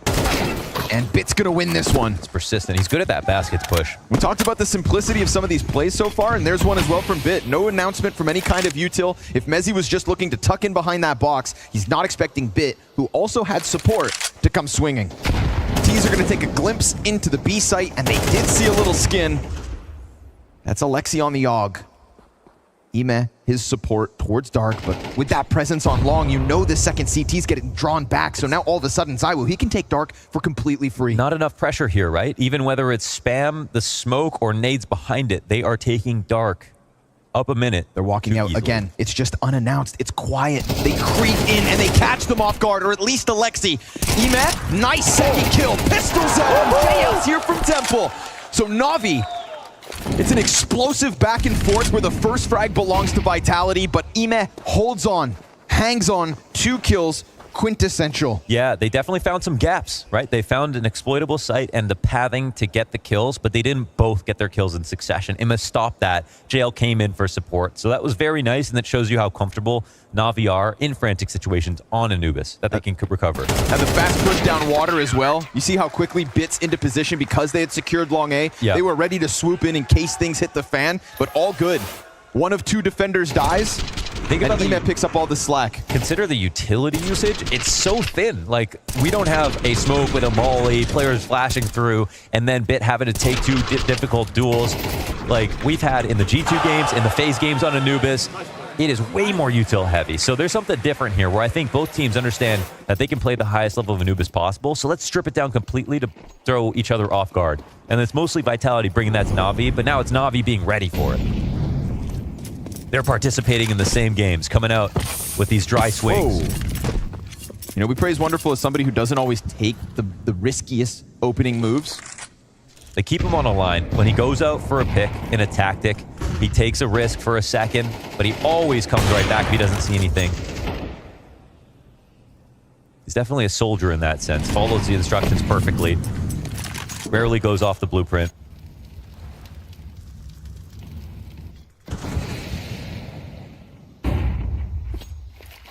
I mean, they say he doesn't want to be compared to Simple, and that is one very contrasting element of play. Definitely. He isn't the same player, and he's right about that. It's just that same sensitivity replacing Simple on his team. Of course, it's just too many strange things about it. But, you know, and I think in the most honest sense, Simple is probably his favorite player, the opera that he looked up to growing up. But in terms of how he plays CS, he has a different personality. Well, it's one that's currently posted on Fountain. Bits in front of him. Flashbang finds its mark, and Bit hits the headshot. But it's the same layer from both sides. Opera behind the rifle. They exchange into the 4v4. And the B site doesn't make a move off this. Alexi, in fact, just starts to come closer. The curiosity falls on JL. How does he want to play middle with space being given? All of a sudden, Vitality are very much announcing themselves with the util. And Zywu finding a second. Emet, this time, in contrast, can't track Apex. But Wonderful gets in fast. And Alexi smoked off, needs that support. Wonderful switching into the AK as he looks to come out from dark. Apex has the cover. They're watching it. Oh, but Wonderful finds the headshot. And Flamesy, it's minimal cover. When that smoke comes up, then all of a sudden, Alexi is back in this mix. Flamesy and Spinks looking to combine, and they hold off one side. But Spinks is now known deep with the nade at his feet, down to 27. A single shot could take it. Wonderful wants to get on top of the bomb in the tap. It elicits the peak ever so slightly. Spinks falls back. Time on his side. Vitality 6. Oh, he won't blow a clutch, will he? Nice try from Wonderful right there. Did everything to get out of dark and be the only player to maybe make that possible. That was another risky situation inside the site. The 1-for-1 trade on the extremity first to kick things off, and the Vitality actually quickly organized to the other half of the map, but it's only at 20 seconds. So this is a moment where we're wondering where the utility is for Na'Vi. They are never keeping main smoked. They never have a late molly for dark. Why is it that Vitality can simply come in whenever they want? It's like the door is completely off the hinges right now on this side of the map. Lock your windows. Barricade the doors, because Vitality, I mean, that also came in so quickly, right? Yes, with utility this time, but it did feel like a swooping offense, and Emet gets caught up in it. Something's not right, you know, with the, you know, and it can be that they're drawing out utility very well. I just haven't seen it. And it can also be a symptom of the total amount of money that they have. They don't have the smokes and nollies required. But Vitality are doing a great job of counting utility and knowing when they can simply walk in. Feels like we're setting up another potential B push from the CTs. The pistol is here to support it. Alexi's going to take it into his own hands. Emet right behind, and Spinks falls back at the perfect moment. But look, fast step. The CTs do it as well. They walk out quietly, but being on full display, nice trade out of Spinks. Peeks down, catches the second. The support that was meant there for Alexi. Man advantage here for Vitality, and still no rush. I like how they've left bridge open as an option this entire time, now using it while they post in an anti-eco. They've pressured Na'Vi just by waiting. Wonderful in the wings. Operating on his own here versus Mezzi. He's looking for a slow death, honestly. If he gets this kill too early, and the CTs can go around it. Oh, but the shot's baited out, and they can actually speed up through Cameron now. All they need. Mezzi, beautiful tap as well. So Wonderful knows his sight is compromised, knows Mezzi needs to be solved, and it's not going to happen here. His 7th, tapping away. Are you serious? Beautiful kills out of Mezzi here. He doesn't Big know he's impact. on stage. There's an entire pack of T's running down middle, going for the bomb site, and it's Mezzi who's murdering all. I mean, when you're tapping like that, you're confident. It's just a fact. You don't do that on days you're not feeling yourself, and Mezzi's carrying forward all his momentum mentally from these last few games. He's been doing such a great job. And another perfect anti-eco setup. That's why this push is so counterable and why people do not like to swing this side of the map on Anubis, because it's you have very strong positions for both teams who are sitting to wake. If you compare that to Nuke, for example, if you're sitting inside of lobby, you can get crushed from ramp push, from hut push, from squeaky push.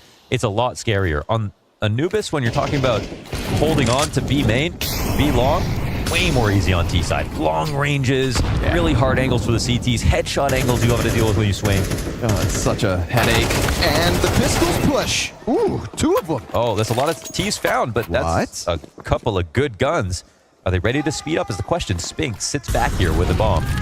Now, a Molotov lands in front of them towards camera, so the AKs aren't able to come join Alexi, but that is majority towards the A site. Dude, this is... But they still have EMAT. Yeah, this is huge, though. P250 on the pillar. He hears them coming on full alert, but ZywOo's Tech-9 ferocious. However, instantly, Bit comes swinging out from Temple, and he's not going to let this get any safer. Spinks is kind of scared here. He's running out of teammates.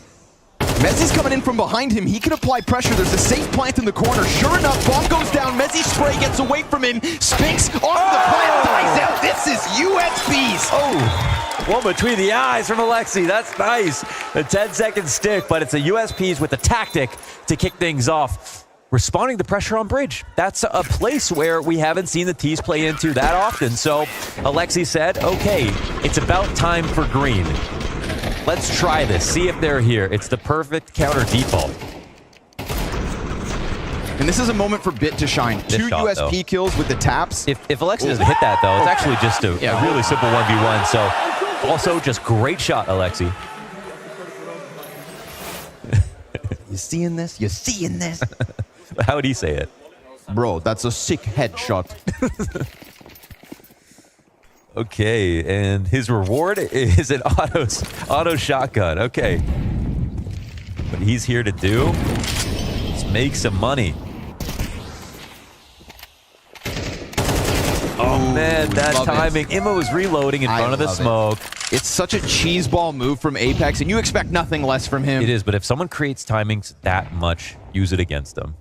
Immo can go back to the workshop afterwards, but the amount of times they've taken Dark over with him there as the guard on duty, it's alarming. Whether or not he's in there, he's either not or he's not watching the smoke.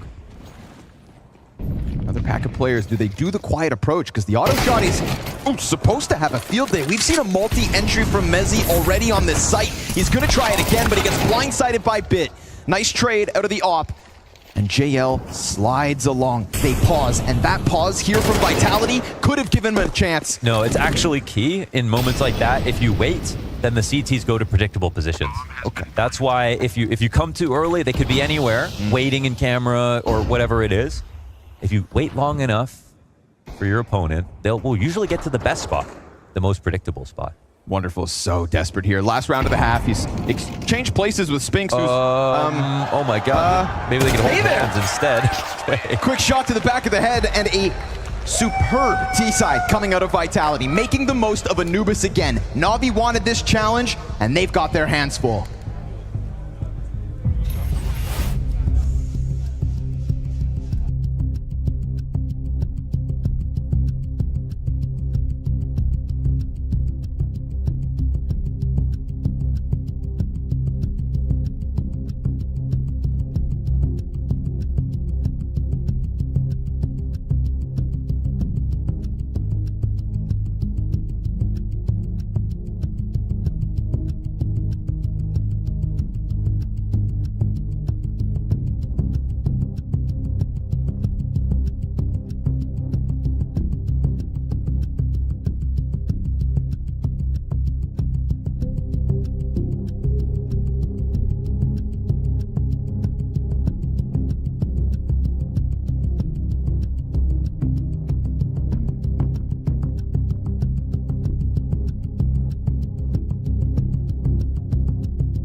Well, he entered the semifinals as the highest rated player at the event, and King Mezzi's done it again. Woo. Highest ADR coming off of the first half. Beautiful solo play over towards that A site, shutting down A pushes and being problematic as he goes for those entries as well. Whatever Mezzi decided to do on the T side, he got done. He did. He's shown consistency. He is doing it deep now into the tournament, and he was taking over, man. Some of those shots, it was sort of Rops-esque in terms of going for taps. It was Nico-esque in terms of going for taps. I mean, those are two, amazing players to be able to compare yourself to. Of course, there is still more to show, but those are some good early signs. Yeah, especially with Apex at the top of the charts, right? 12 kill half out of Apex. It's a CT push on long that gets them the trade. A little delayed. Oh, got it.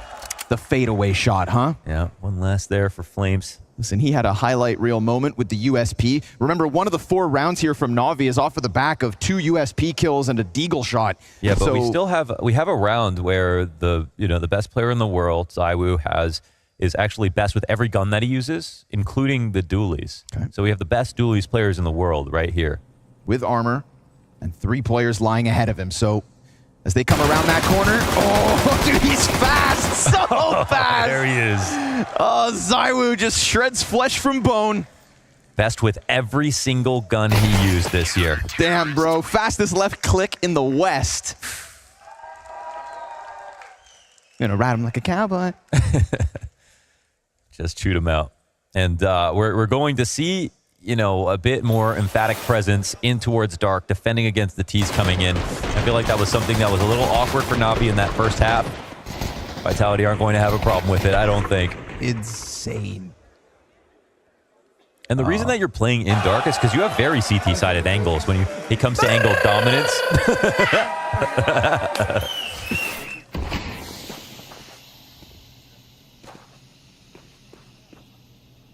Man, with the amount of bullets that came flying out that doorway, it felt like there was 3 CTs in there. And ZywOo's not going to waste any more time. Straight to canceling out Alexi. This is obviously a save out of Navi. They're going to have very few gun rounds to even get this half going with. Yeah, for sure. And we should pay attention to Spinks in Dark, because he's going to show you how to take that angle and make it impossible for the T's.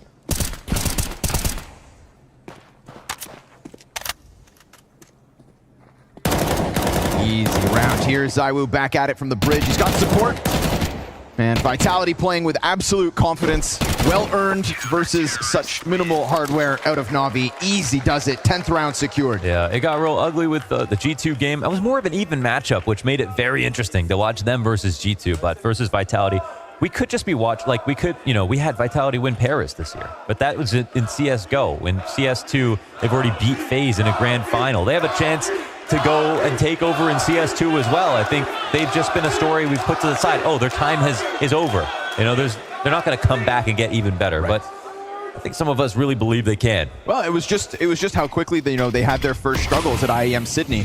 And again, because of roster changes, we know this, but still, FaZe hit the ground running. FaZe lifted trophies faster than anybody else. But a challenger has stepped forth in the most recent months, and number 2 ranked in the world Vitality already has a chip against FaZe. It feels like all roads lead to FaZe versus Vitality as the last match of 2023. But again, they have to hold up their half of the bargain. So far, it's been fantastic. Guns for Navi now, but poor JL down to 23, and they're gonna creep closer to that site. We're going lots of utility here. Galil's and utility, name of the game. JL on the brink of death at the moment with the amount of health he has left over, but they've used a lot of HEs. Don't die with those nades. Spinks actually has one. Oh, if that's well timed from Spinks, he could win a kill without seeing anybody. On window, minimal. Gives it over. Molly right now would be good, but nothing's gonna hold back the long push. Big catches Mezzi, and they know there's a player in sight because of the grenades. Double kill, turn triple. Okay, Navi feels like a taste of their own medicine. Wow. Just suddenly popping onto that bomb site. I can't lie, I'm surprised that worked after such all the early damage that came in. And I think it was an expected push out of Vitality. They had good utility to stop that split, at least with one side, but they lose their first player in the site. And that second guy back default, that's the place where everyone stands. But when the site smoke comes out, which I think is going to evolve a little bit, or the way that the CTs play around it, because right now you're hopping out to jail and you're just spamming the back of default and you're getting 100 damage. It's too easy. You don't even have to see them anymore. You can see them in your mind's eye. But this is a really great sign, at least for the sake of the game. Navi, on their map pick, are able to finally win a T round. Really That does matters. feel when that smoke's up, like you've just got to at least pull it back, right? Get into temple, use the brick wall. Yeah, just don't stand against the wall as a starting point. But the thing is that you can't move back until the smoke is up, right? So there is always a timing here for the T's that they can take advantage of, and, well, you know what's going to happen. Someone's going to swing out on the left side. They do a good job of covering it, and Bit's been getting critical impact here and there. Now we're talking about Simple's right-hand man in Bit. A phenom with the rifle. And the person who found himself most under the microscope in terms of changing into an international roster to speak a different language. Fast one, already trying to press on. Hey, Mezzi's dead. CT's wanted to get it going. That's a key trade, though. That's a gracious grenade. Wonderful, low and stuck behind boxes. And they're going to follow this up. They're not going to let this slide. T's feel like there's an opening here and also over towards middle. This is going to be two important fights. Fantastic flash. Ooh, no second from Flamesy towards mid. The fight goes back and forth, but ZywOo has the back of Alexi exposed. Figure out a timing to push. He does. ZywOo just sat in the corner, cool as ice that whole entire time, and he may miss this timing. I think he's aware of it, actually. But he's trying to basically cheat around to the site they want to go to. Apex, oh my god, running through and getting rewarded. That's what he needed. He wanted to just maybe take a couple shots. Ema at this point is desperate, and Spinks is going to deny that bomb plant. Vitality just suffocating Navi in this round. Yeah, seeing Flamesy up in his position, you knew that the flash was going to come out because he didn't have a smoke in case they decided to molly it in the default. So he had to swing and try to find something. They find one good timing here. They find a good nade refrag here. And, oh, I see what you mean by generous. It bounced back and still killed him. But he was that low. To be honest, I think it's worse when the nades don't do enough damage. So that's a good first step in the right direction. This is another instance, though, of man advantage in the hands of Navi, all for naught. 9 opening kills going the way of Navi so far this game, only 5 rounds off of it. They have 9 opening kills? Yes. What? Yes, they do. Oh my god. Mezzi has actually died first 5 times. Oh my god, that's actually unbelievable, considering how many good rounds he still had. Things cannot be going better here for Vitality then. They've just got so much strength. I mean, you can thin them down, but you can't beat them. At least that's how it feels. And again, cornered in the veto, but still, Navi picking to their strength should not be something that's overly criticized. This was the map that Navi had to make sure they get in the veto. If they floated it, you know, that was also a risk. Vitality's map pool being just a touch deeper. But they should also, had to have a plan to be able to win it. It's also just economically been such a oh, this is too fast. Yeah, it's so fast. ZywOo sees them coming, and Mezzi gonna help. He picks up an opening kill. That's aggression outside of the B site to drop bomb on the back line. And at this point, we've got to say it, Wonderful's been canceled out. True. Highest rated player for Navi, consistently putting forth green ratings at big events. No, it's just 7 and 13 in the semis. I've only seen Bit get really big kills so far. Emma has had 1 or 2 rounds, maybe coming through the smoke. Bad goes to worse. 3-on-5 here for Navi. Close camera corner though. Alexi thought he had maybe careful. A slight edge, but ZywOo's not going to fall victim to that. Now the one thing going for them's 2 players here to hit the B site. If they get these kills clean, if they both fall, Spinks and Mezzi, then there's problems. But Spinks holds on to his, and with a grenade in hand, Apex looks to chase him to the corner. It's Ime who can absolutely hit headshots, but not enough health, not enough teammates, and at this point, not enough rounds. Not a single set of consecutive rounds here for Navi, and it's going to be economic problems again. Get peppered down like a good steak right there. That's every single round they just get eroded over and over again. I mean, there are positive moments on islands for Navi in the second half, but the real meat of it here, it's for Vitality, individually and as a team. Gotta say, they're stealing the show. It's just easy to be a Vitality fan these days, isn't it? It's been a good end to the winter season for them. And even if Navi ended up losing today, it would still be a good end for them as well. I think a good positive note overall. But losing in drastic fashion would sort of take a little bit of the story away. No doubt. Definitely. In the eyes of many.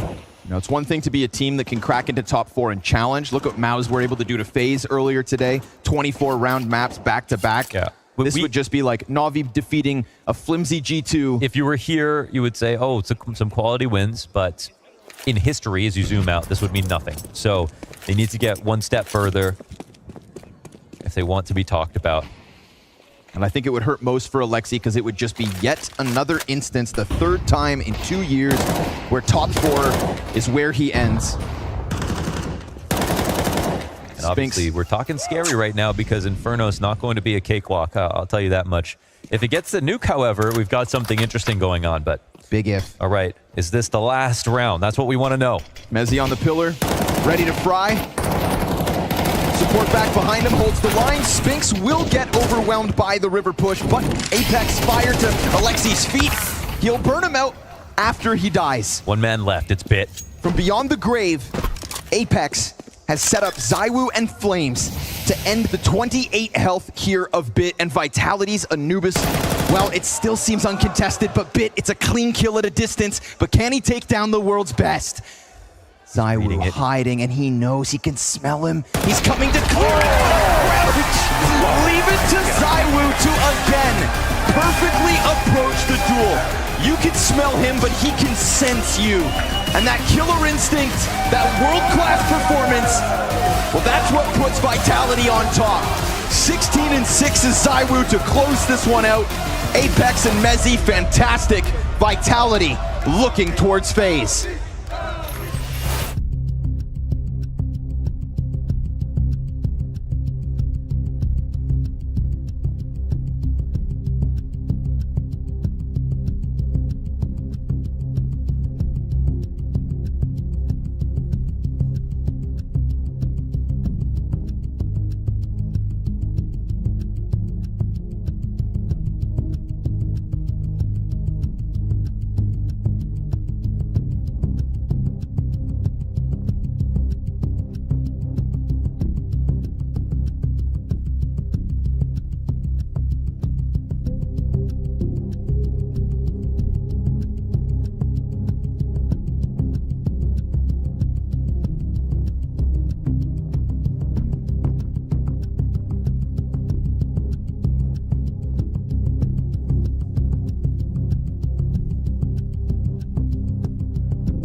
Listen, Freya, I think that one falls into the hands of Navi, but they sure as hell have to give us a better performance than what we got back on Anubis. And I'm willing to give them, you know, a bit of a break in terms of the economic game, right? Constantly reset throughout that map.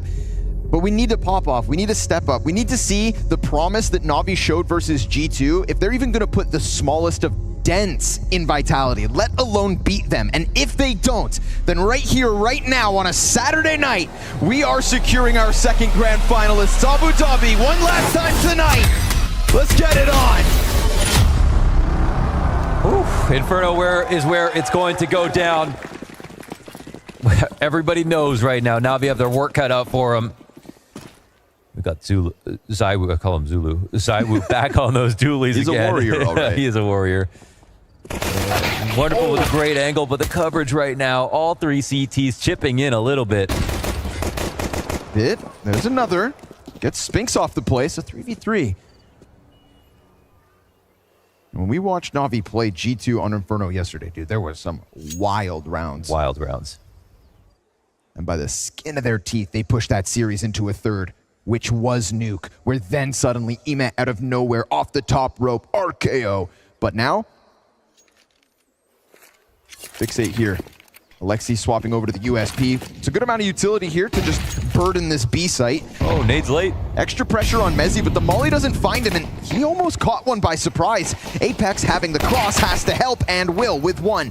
But Mezzi falters, and Alexi B gets that bomb into the site with a smoke for the plant. Good call, just in case there was a banana push, and also because Bit can't deal with Apex. Perfectly placed smokes from Alexi to get the bomb down at least. Oh, they're trying to put pressure on Bits, getting chipped down to 42 HP. Apex still waiting, no headshot in. He keeps chipping them. Ooh, they're chasing, and Zaiwu, he's gonna tap the bomb. 10-second stick, Zaiwu's Berettas come up again, and now they're in the hands of Alexi. Apex on the chase, and Alexi B the double headshot to close it out for Navi. Oh, charged it with the hot swap. That was beautiful into the dualies for Zaiwu. We know those are special dualies when Zaiwu buys them. Looks like they're working anyone's hands now. Very nice 1v2. Saves the day here for Alexi with the bomb plan as well, which means, like, you know, no matter what happened, that was good that they broke into the site after how this round started off. I'm gonna give him bonus points, man. He grabbed those dualies out of midair before they even touched the ground. Yeah, that was... What the hell? Yeah, that was that's their Clint Eastwood play of the day. Gave him a spin. Gave Vitality a crack upside the head. However... Oh, okay! Talk about cracked upside the head.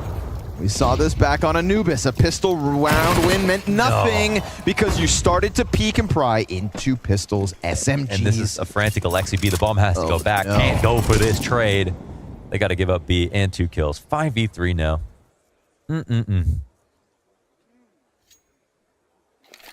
I don't know if they could survive another heartbreak. Another reset round. Yeah, what do pistols matter? Happened in the first round of Anubis. God, the Apex Deagle headshots. He's having himself a hell of a series. Just a testament to how good he's gotten, man. They see a sliver of him. Flames drops the smoke. And the T's trying to get him out from Orange. Oh, wow. Nice headshots coming out of him and Ema, the aim stars of Navi. Reopening the round with the B hit and the plant that comes with it. Now, you've got Zaiwu with a smoke, and you've got Mezzi with a smoke, and Spinks as well, so the retake utility here could work out quite nicely. But it's a nice angle from Ema as well to just keep these CTs at bay. Utility as well for Navi, so... They can bounce flash here. Layers on this. They're going to smoke the doorway. This could just allow for them to push the cross. And Bit's going to get drawn forward. The round is very much in Navi's hands, but it's going to come down to what they lose on the exits. And as they move towards that MP9, Bit will open an avenue of escape. It's a fadeaway shot from Wonderful. And now he's dead. Yeah, bomb's going to catch him, right? Surely. Oh, maybe he gets away. 39 HP. I still the don't bomb know. is deadly these days. Oh, he survives. Okay, never mind. That was a close call, but actually disaster averted, and Spinks gets no damage with his MP9. Little snapshot. Wow, this is so nice, you know, from the remaining players of Navi to get into the site after all that goes down again. I feel like JL's the best guy to compete against because every time you kill him with a nice shot like that, it's like he's happy for you. Yeah. He understands that was a beautiful one from fact that Apex. somebody won on Earth just makes JL smile from ear to ear. So Navi will indeed move forward with an easy rebuy. But there are still some dangerous elements of this Vitality round 3. Just the fact with how sharp they've been. Oh, JL's gonna get his revenge real quick. Yeah. That's the T's own molly to slow them down, so they're not able to just completely envelop this bomb site. I see Zywoo with a Kevlar and Deagle, dude. I start to get a little nervous. But he misses. JL will take his second. There is a CT pushing backside. Flamesy, a little bit of damage, but JL, it's a triple kill. I feel like he's feeling better now. From 0-3 to 3-3. And a conversion wide open now for Navi. Yeah, now the bomb goes back to the side of the map. Spinks was, well, not spotted, but he got a Deagle kill through the smoke.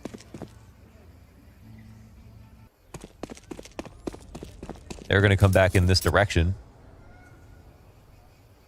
I mean, Spinks will have one angle on the side. Depends. Okay, they're going to go alls.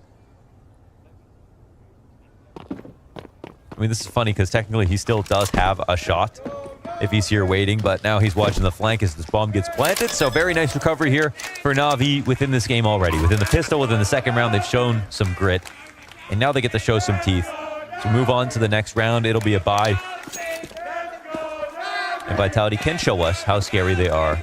And I think their CT side is buffed because of Apex's individual level on B. It's always an IGL and a top rifler on that side of the map. And Flamesy, in my opinion, is a great B player. Like I love the way he's played the site, even when he was playing it on his old teams, not even just on Vitality. He was like the first guy to really use not the one-way smoke, but that perspective smoke where it left a gap on the right side to stop people from coming in. So good at that. Very good at timing utility. He's a player of intuition. Gut instinct. He trusts himself. But as we can hear from the crowd, what we want today is a third map. And that comes with an Inferno win.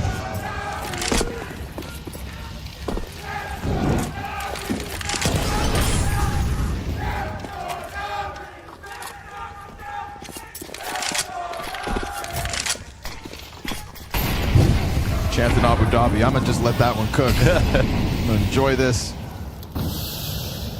But of course, it comes off of the back of an actual back and forth here. So Navi starting to get a few rounds on the board. They feel a little more alive than they did back on Anubis.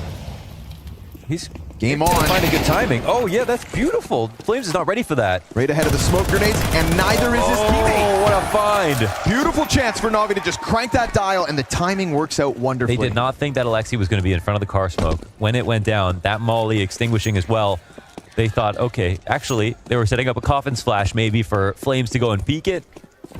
But Alexi was one step ahead. They're willing to be aggressive. They're willing to be aggressive in chaotic moments. They're willing to go off the strat in a lot of the Navi rounds. And I think that that's something that's also cool from Alexi's perspective as somebody who's been known to have full control of the way that rounds go.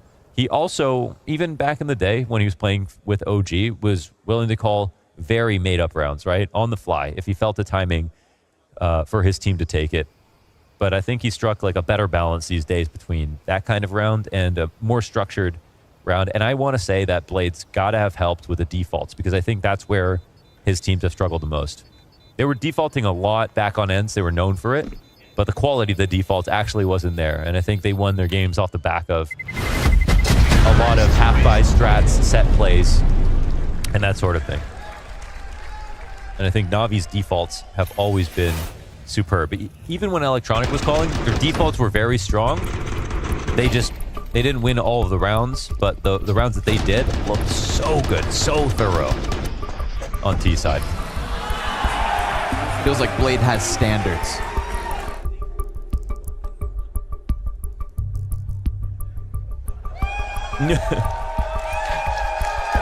That's the energy. And for Xtaz, we never talk about Xtaz, man. I mean, he's a guy who's been through it. Yeah. He has had such a rough time coming out of TSM into Vitality. It's a second lease on life. Yeah. That spot is not going to open up unless, you know, Zonic decides to move, and he decided to move. So this is the one team you expect to see Xtaz be able to call for sure. And he immediately gets it. I saw him in the elevator talking to Apex, and I said, "Isn't it great that you can understand your coach again?" Because they were speaking French. Yeah. And what'd he say? It's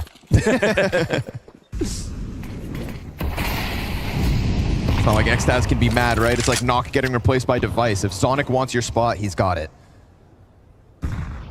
But look at Knock now. Came back better than ever. Xtaz molding Vitality in 2023. Emet taking a peek at the balk, and you've got Mezzi to fall down into the pit. It's important to get Mezzi off of this balcony, to get him down into the full anchored spot. Then your utility really becomes his burden. And maybe it creates a gap in the A defense, which is currently stacked up with 3. But it's pretty passive from Vitality. Again, just leaning back off the balcony, not trying to press that issue. Navi yet again looking to just rock this boat back and forth. We got a cameo. ZywOo in the bomb site. You think it's going to be as easy as last time? I think not. So this timing, if there's going to be some type of exact, you do have to peek. It's just a matter of when. Here's the rumblings, 35 on the clock, but he loses his angle. Does he push through off of Flash? Of course he does. ZywOo, he eats for free. Snaps up to the second, loses his teammate who gave him the support to get him this far. But he is ice cold, and Alexi drops a nade on top of him. Reads that he'd be sitting in that corner. Bomb goes down off the back of this. Wonderful still alive, and Apex missing shots. It's immense damage on Alexi that's gonna have him cleaned up, surely. Spinks comes through, ZywOo does enough. Nice attempt from Alexi to keep the round alive again, but it's Vitality on the scoreboard. Man, trying to block that smoke in coffins is something that ZywOo's been doing a lot of rounds, especially on that pistol. We saw that hot swap USP to dualies round the other day. But even on these rifle rounds, you see if you make it nice and poofy, you have a good angle to fight against. And he can just sit there, right? They have to worry about other people on the site, so you're wondering, why doesn't he get shot right away? Well, it's because they know that he's not alone. And so they can deal with the guy who's behind a smoke, or they can assume he falls back, then look for his teammate, then come back to him. But right now, the B site is not ironclad. Like, it's one guy getting a kill, one guy dying. So taking turns dying, not the best sign. Does represent the scoreline where Navi have spent most of their time going over to the B site. But this is obviously a better round when the op comes to help. You can't always afford to call for ZywOo, but Vitality did pay the big bucks for him, so. Yeah, it's the eternal truth of Vitality. ZywOo will find impact. It's a matter of putting him in the right place before the round's already too far gone. Instead of having to rotate in again, let him hold, where once more here in round number 6, he's patient, but a whole pack of T's, wonderful to clip the wings of Flames. Almost the collateral, but ZywOo gets back to the new box with a chase not far behind him, behind the pillar, over top. A player could be climbing, and he's wary of it, but they've given him enough time to get into the depths of this bomb site, and Alexi will tuck into orange. What happens when that smoke fades? Yeah. Wonderful's going to have an angle from Banana with a teammate right with him, and Alexi has still this element of surprise. Utility from the backside. Alexi regains vision, and as he peeks out, ZywOo falls victim to it. He said, wait, let me find this opportunity. There's no way they're going to expect it. The front side smoke is big enough. He can hide, and is there a chance that Vitality can do anything here? Alexi's going to go deep, hold an angle, waiting for Apex, but this is back-to-back rounds where Alexi B has solved the ZywOo problem. Yeah. Flamesy is getting completely countered here inside the B site. You know, he's been the one consistent feature. Apex is swapping out sometimes with ZywOo, and I think that's been a good thing overall to have ZywOo come in, but right here, he can't be left alone. You have a better chance of getting a multi-frag if both of you are alive on the site, even if only one person gets those kills, just because it's harder for the T's to focus. If there's only one guy there, then they can close off your angle, they can dedicate all of their time and attention to avoiding your shots and zoning you with their utility. But when there's two, that's when it gets way more complicated. And for now, ZywOo, well, he's left alone early. Clean shot out of Wonderful on the entry. We talked about his absence, his lack of impact back on Anubis. And leave it to Alexi to just slow cook around. No panic, no chaos, just a fading smoke grenade that provides Alexi B with an opportunity that he saw 30 seconds sooner. Yeah, and he said, you know, I've got this handled. It's quiet on the B side, and they don't even have like full-on rotations coming in to support because, well, Vitality didn't know it was going to be a full exec. Just based on that alone. So 5-1 up here are Navi, really making things interesting. Let's see if ZywOo starts to get a little rowdy. whether they unleash him a little. Wonderful, coming at this from a completely different angle. Flash, oh, it's good! ZywOo, he'll take back Bit. Damn. And it's a quick reposition onto the short lane, peeking into the mid push, no reaction. Alexi's got ZywOo's number again, but Spinx is inside sight. Catching Wonderful with a grenade out makes for an awkward moment, an exchange of eyes, and a deep push from Alexi around the site, nearly caught. He's playing with his nades, and Spinx is playing alone. All the way in the back of this site, Emet takes his head off. Fast punch from Flames, but denied on all fronts. Oh, he needs more ammo. That's a fast-paced round out of NAVI. Full punish here as ZywOo gets rifled down once again by the IGL and NAVI.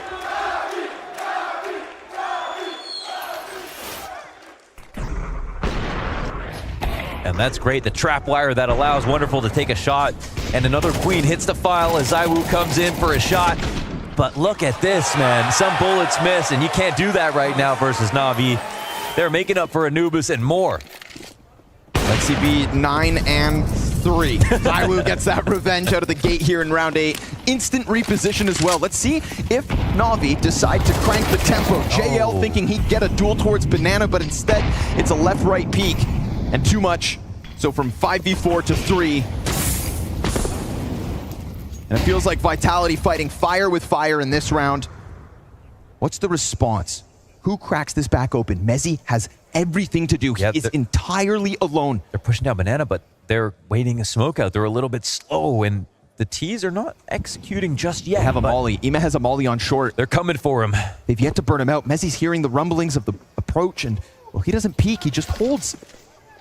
They're holding him, but he peeks out perfectly to Bit. And now we've got Wonderful dropped as well by the AWP of ZywOo. Mezzi in Pit is going to be the end of this round. It just feels like there's no space for NAVI. It feels that way, but is it the case? Bomb is down. Emez up. A third frag. And ZywOo saves it. Holy. Aim high, me high. 4 headshots. What would have been a miracle? We have that shot. That's Kenny S through the box on the A side of Inferno in CS2. The only person that could have denied that clutch with that shot. And somehow something so amazing out of Imma as that side take, a counter from ZywOo. Speak of the devil. There he is. That was the magic stick for you, Kenny. Holy. The electricity in these last 2 rounds. Enjoy. 3 bullets in the gun. 1 taps Flamesy. And ZywOo says enough's enough. Oh my God.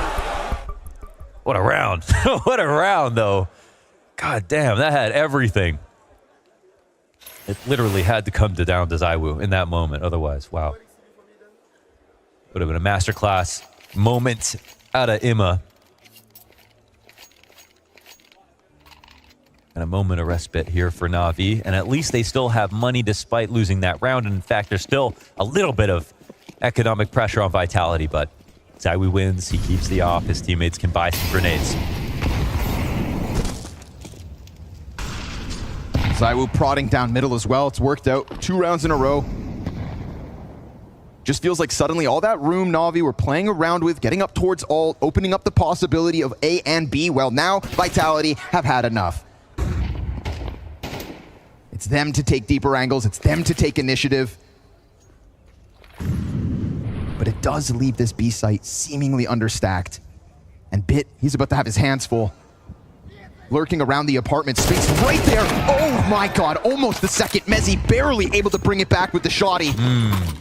And that could have served as a trigger for the B exec, but with the smoke up they hold, and ZywOo moves over. Yeah, and they don't tell on themselves here because the 2 players pushing are both A sites, so there's no one to make it feel like it's 1 on B. They can't speed up in this situation. Bomb, in fact, is actually not leaning in this direction. They're just trying to sell this play.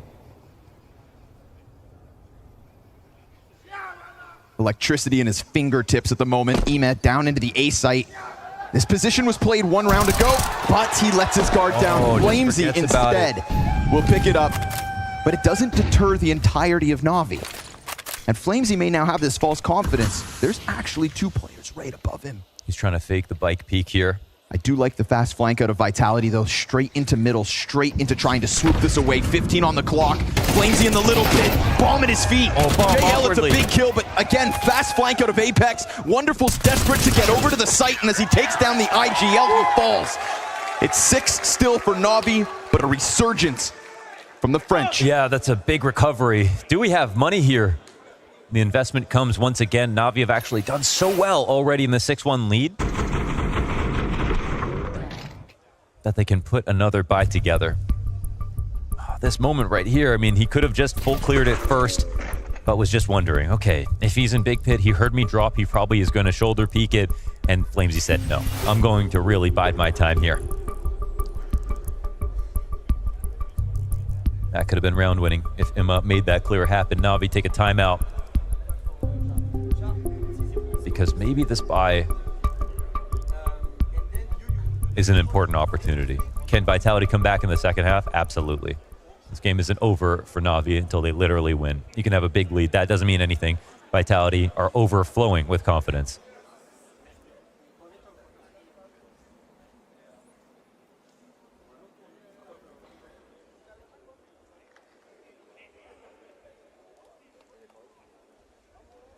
Two in a row to get it going back.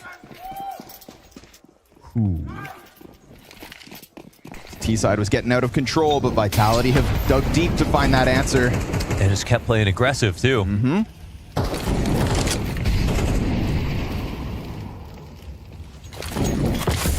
Whoa. It's beautiful. Spinks, nice flash. They know there's another burning. Flamesy, double kill made simple. The utility there, the support for Flamesy to shine. You're gonna get a fast answer out of Navi as Bit goes towards the top of middle, but making such sounds, yeah, Spinks on high alert. Already having rotated from top Banana. This is a very fluid back and forth from Vitality. Yeah, they thought he would be pulled back. It felt super aggressive from Bit, but they had to take some kind of risk. They were down 3v5. Felt like with Spinks and Flames going down Banana, there could have been an opening on A. Not the case. God. Spinks draws the line in the sand and nobody able to cross it. Yeah, that's disgusting. Doesn't move in that position. Just a perfect spray down. And now the game is within 2. It started 6-1, and then ZywOo hit that shot, and Vitality are now at 4. It almost pains me to say that because of the round that Emma almost put up right before. Almost. Nice moves from Spinks here. No hesitation in that support over towards the A play. Reading that Vitality needed to get something ahead of Navi's aggro. Missed run boost. It's actually a miracle that ZywOo even has more kills than deaths right now. He's died twice to Alexi head on. He just got rifled down by Bit as well. He's actually had a bad time with this op in his hand. Aside from getting a few opening kills or trades here and there. And that one clutch. Of course, always got to have an impactful half. I'm all for this, though. EMS solo AK. And definitely enough grenades for Navi to piece together some kind of an exec. But first, because I think of the aggression coming out of Vitality in the last 3 or 4 rounds, makes sense that Navi just take a step back. Alexi allowing for them to show face. And Flames shows the fallback. Yeah, it's the early warning system here with the molly and the crack spot. And a perfect piece of utility out of Flamesy. Not only getting the kill, but just telling him. I'm telling you, man. Okay, they're here. Every time somebody dies on Navi in such a weird way, it's always JL. Luckily, his character can take it. Crossfire set up here for the B play, but no vision yet. Another smoke comes down. Again, utility, it's decent, right? Ema, you could go ahead, smoke CT or Coffin. Flashbangs as well, streamlined over the bomb site. There's going to be pressure here for Flames. Sometimes trying to block the attack has actually not done anything here. They've been able to pop through, get the entries. Apex on the molly. Ooh! Oh my god. Okay. I mean, clean as can be from Apex and Flames off the backside. It's a full house on the B site, and we saw ZywOo moved over to solve the issue at B. Yes. Here we get a prime example. Yes, versus majority pistols, but the original defenders put it up. Yes, it is. It's Flamesy getting better as the half has rolled on. He's definitely found his footing now, and between him and Apex, at least, both contributing at the same time. Can't be mad. Just so much respect. You just can't be mad. All right. Well, last round of the half, a full buy up for both teams. Vitality 6-1 down to 6-5. It's a great response. And it's a response, I think, that comes off of them playing like the better team, getting up in their faces, prying down towards alt mid, knocking Navi down a peg. JL gets brutalized again by another HE. Poor guy just can't get a fair duel. But he will not be deterred. Peek out of Zywoo, of course. That was so calm, man. Like he was lifting a crane. That was simple. So he picked JL out of the sky. Naded him first down halfway. 2 players for Mezzi to deal with, though. Looking for a timing. And Spinks is over on Arch. Mezzi, clean first headshot. Bit decides to tuck back in. And as he toys with the doorway, he does have a fight here versus Spinks. At a disadvantage, though. Low health, nice nade over the top from Apex. Short peek will reopen this bomb site slightly, but a lost teammate from Alexi means it's all him, and it's not enough. Talk about a comeback. Vitality post 5 straight.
A moment in that first half where Navi thought they were coming off of that whooping on Anubis with a bounce back. But 5 rounds to close out the half. We see this resurgence from Vitality. We see a stepping forth of ZywOo because he always gets his.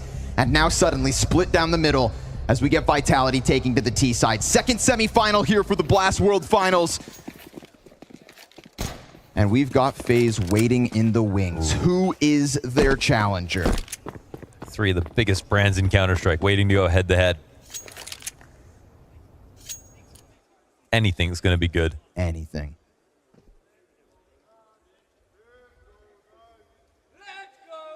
Lock and Horns, map 2. There's aggression coming from Vitality throughout that CT side that started to turn things back on their heads. No fear, in your face Counter-Strike to get the scoreline tied up. But Ime inside this A site. Let's see if he's got it in him. Oh! Okay, are you going to look at him first? Kind of nasty. Flamesy drops down from Balk. He's got a player right with him. Bit could take the place of Ime here. He's sectioning off these duels. The flash was fantastic. He's still somehow alive. What? But when ZywOo can see you, he'll kill you. It's a double off the P250. Plant for Vitality. Their winning ways won't stop. Oh, they just had ice skates on. Hand over face, running through the site. Flashes were working out, actually, to blind them, but they still somehow got the kills just by burning through the ammo of the CTs. Obviously, that's nerve-wracking being in the middle of the site when they're exacting alone, but that's what happened after Flamesy hit that first shot. That was brilliant. No free exits. A game of chicken here between Apex and Wonderful, and he just feeds him to Flames. It's Vitality in the lead for the first time in this map. Yeah, for the first time in this map. 6 rounds in a row. Eerily like when m0NESY 1v5'd them, and then on Anubis came back and won the map. There were some crazy tragedies that happened. And Alexi's 1v3 5 rounds into the game on Inferno versus G2, and they came back and won the map. But hopefully they don't live and die by that curse. We just need to see the ace up the sleeve for Navi. We got to see some just world-class potential, right? Alexi doing his damnedest as the top frag. And you see the glimpses of brilliance, but there's just no consistency from the depths of Navi right now, right? We were praising this trio, Wonderful, Ime, Bit. It was coming together here in Abu Dhabi at the last event of the year. It finally felt like this could be the one, and now, again, they just look like they're not cut from the same cloth. And when this team was a mess, it was JL and Bit who I thought stood out as sort of the smartest individual players consistently. While Imma was learning and Wonderful was getting used to Tier 1, I thought those two... Well, first of all, shout out to JL for being a player who also came from the same origins, like straight out of Tier 2 into the Paris Major, into a Tier 1 team, and he slotted in. I think he learned the fastest. I'm not going to lie to you. He's not somebody who I thought had a problem, but this first half, JL got completely countered every single round, naded down on Banana, never got a chance to play. Apex looking for some money and some freebies. Nah, no ace for him. It is wild when you look at the individuals of Navi. When you think about the peak of their LAN careers, it's incredible. JL, major top 8, Wonderful, major, well, even further. But we're talking major championship stages for the 3 players there. Bit, obviously, straight in with Alexi. They're supposed to be at the top. Yeah. And yet it's the frequency of those results, right? It's a singular high peak. The number of LAN events for Ime and for JL is nearly non-existent. Yeah. We're talking about stage games. No, there was far and few between, despite their successes. The big win was knowing that when it came to a stage that they would deliver, right? That's the big win about taking Imma, is that if you develop him into Tier 1, even if Blade saw that he was a little rough around the edges, he saw that in a big game, he's not going to feel the pressure. That's a huge thing to know about somebody that you can't predict for some of the young players. So there was something there. Well, pressure out of the gate here in round 15. We get a ton of utility towards top Banana. Yeah. But Navi, they walk away with Ime on 40 health. But in my opinion, like, this is Vitality are so far ahead of them, I think, in terms of substance, and deservedly so. I mean, even though they've made a roster move more recently, still 4 out of 5, still the team of the year, still best player in the world at the moment. Like, no surprises that this is going to be a tough challenge.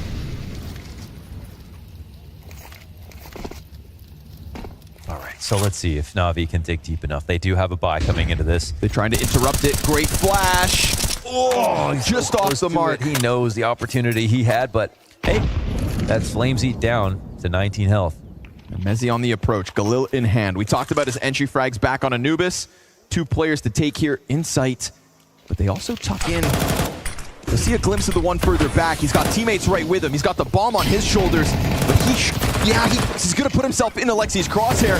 Player over the top, more pressure. CT peek from Wonderful is big, and Spinks is on his own on the other side of the map. He'll pick up Bit. Flames and Spinks alive with barely any health. Oh, a shot apiece, and they go down. They've got to fall back, and as time ticks, the retake with no kit at the current moment, but also still separated CTs, and time continues to go. A deep T-smoke that was meant for Coffin, and it lands perfectly on Wonderful. It forces him out. Flamesy using utility to just get this one over the line by the looks of things. Oh man, he had to hit that shot. It had to be on the head, and it had to be with the AK. So it slides by. You've got players back sight. Vitality though, no problem. They'll take damage on the approach. They nearly lose Flamesy on Banana, but JL missing that kill allows for him to help Spinks in a post plant that Vitality pick up. Yeah, winning in the site. I mean, that's everybody. They needed every little bit from Spinks and Flamesy right there. I was thinking it's so nice that Wonderful came in perfectly for this trade and to take out Apex as he rotated in. This made it feel like this was Navi's round to lose, but we see the power of actually taking the site itself, how valuable that is. It feels like even harder to take it back in CS2. Now worse for wear as Vitality sit on the brink of double digits. Can Emet do it alone? Full belt of utility and an M4. I mean, we saw a glimpse of his greatness back on that A site. And yet, no cigar. Pack of players on the approach, MAC-10 in hand. Bit. He didn't pull that smoke. He's just hanging on to the 5-7, looking for the headshot, looking to carve one off, but it's not going to happen. Flamesy faster and Wonderful. Well, he'll use the deke swiftly enough, but now that it's empty, the MAC-10 can't be drawn out quick. And Ime, that M4, could catch them off guard, but a double peek from Boiler gets the job done, if not just barely. A Deagle from downtown. All those fights are worth it. You got to try something, man. I know why Bit tried to let him in. Like, he felt like, okay, we can rotate into the A site, let's fight. He was so early to use utility previously, but they did need to take some kind of risk. So credit to them. It was a worthwhile effort, but still, that's Navi on 9 looking for 10. That's 9 rounds in a row. Excuse me, I should say 9 rounds in a row, looking for 10 rounds in a row. Next round, it's become more than desperate. Substantial damage every step of the way there, right? Flamesy had an excellent recovery in this game. Where was he? He was just in the beginning. It was 2-6 when this game started. Have that fresh in my memory. 16-10 now, coming into CT side. Flamesy, a player that back in the OG days we'd say, you know, could show greatness in the first few days, get on the stage, and just be a shell of himself. When he got added to Vitality, they came fresh off of the major trophy lift, and it felt like he had to immediately swim. There was so much pressure on both him and Mezzi at the times that they replaced their former teammates. I mean, Flamesy came in to replace Dupree. That's not an easy task, absolutely. Not at all. And Dupree continues to play insanely well, despite the circumstances. And then we have Magisk, who also is seemingly irreplaceable. The 2 Danes coming from the most legendary lineup in CSGO history. And yet they have successfully done so, at least it feels like so far. I mean, what can you say? They're both tournament winning on this new roster in ways that they couldn't with their old ones. What tournaments did Fnatic win? What tournaments did OG win? They're seeing that success now, and that's not because they got carried, as well, for Mezzi maybe a little bit, but it's also because they're not spoiling rounds. When you look at a map on T side and you see Mezzi in certain positions, it's not he's not breaking apart the fabric of what is holding that together. The defaults look good. They're playing smart CS, and when it comes to positions like B side on Inferno, to make that comeback, it demands of Flamesy to be a great B player, and he is. Right, we're not going to be bogged down by the op here. Ooh, they're close. He knows it. JL, you better be careful. He's not ready for this, but he does have a teammate.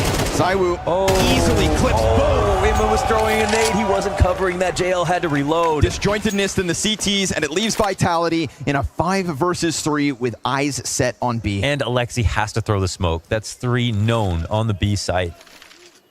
And they're willing to wait this out. Spinks up to his usual antics.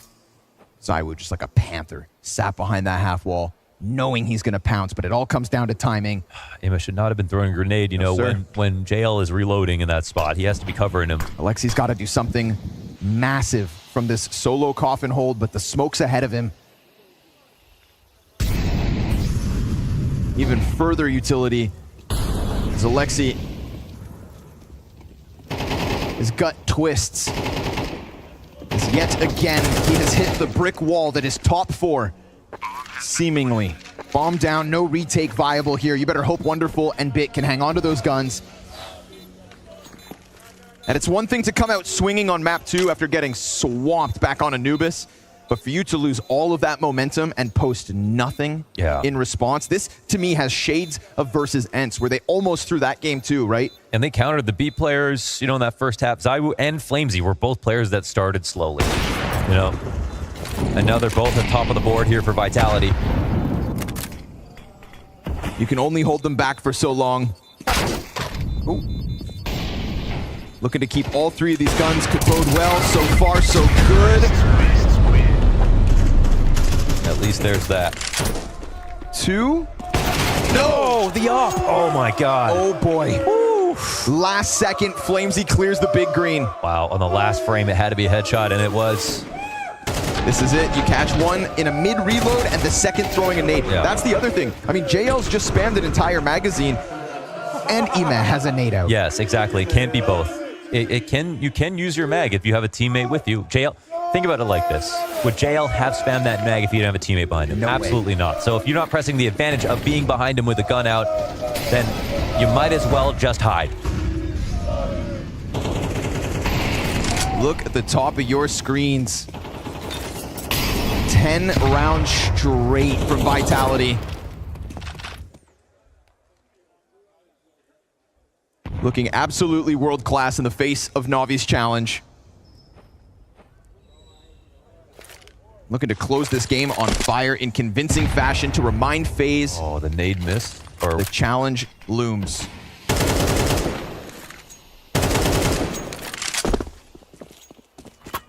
Alexi's solo B-hold already out of utility. But this pack of Vitality players looking to be ferocious. Do they draw CTs off A? Oh, man, it's a perfect timing to hit A. I mean, they do have this whole setup. Wonderful's aiming low here. Spinks baits the shot. Yeah, but you've got Bit and Boiler. Back turn. JL takes one off the arch play, and then he comes back. I like that JL comes back in. Yes, just swinging with the MP9, and you know Wonderful still has sight. And this is the dynamic duo of 2023, Spinks and ZywOo. The right hand that brought them Rio, the right hand that brought them Paris. Spinks is maybe the most improved player in his role this year. And alongside ZywOo have brought Vitality so much success. And a struggling Wonderful in this semifinal. Inside of the pit to be the anchor. Frag goes in front of it just to soften him up. ZywOo's going to charge through. Down he goes at the hands of Ime. And Spinks, that's 2 CTs, positions known. Wonderful nearly dies to the molly and a shot just off the mark. No plan, no chance. Wonderful holds it down. Okay. All right. A lifeline with 3 alive. A chance here, finally. After 10 rounds straight, they put them on ice. Yeah, they break him back at least. That was, you know, last round ZywOo getting the 2 kills on Banana. This round, it's all about lane control. There are a mix of guns here. It's a medley of weaker SMGs and rifles to defend against that, but they all chip in a little bit in that fight.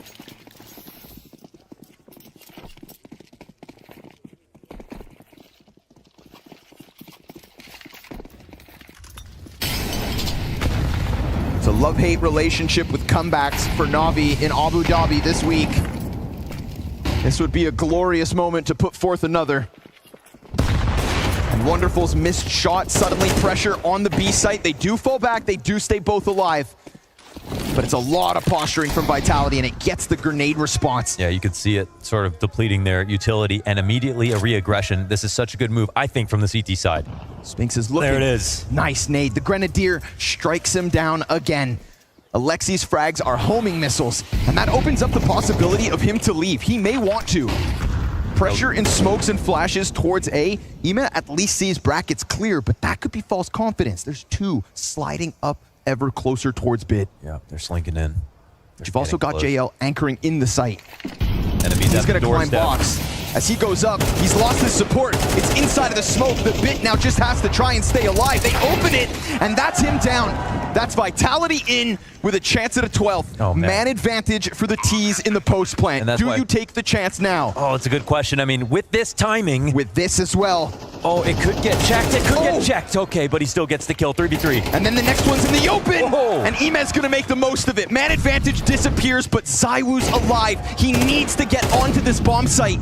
And the problem for ZywOo is the bomb is planted deep, but they may just lose track of him. Where the hell could he get off to? Emet over towards the pit, takes the peek, dies. 1 second to the defuse. ZywOo out of position, gives Navi another lifeline. Luckily, they stick it right there, and they get the 3v1, and Emma tore through that site like a piece of paper. That was really nice with Alexi's help. And now they're making this a real half. We nearly got to the point we're talking about 11 or 12 rounds straight for Vitality to potentially close this game. But finally, a semblance of dignity. Now JL still has to get his act together. Now he's in the A site dying.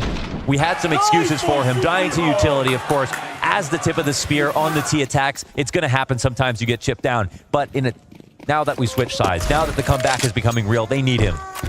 Emet looking for it versus Pistols, meets his maker in Mezzi.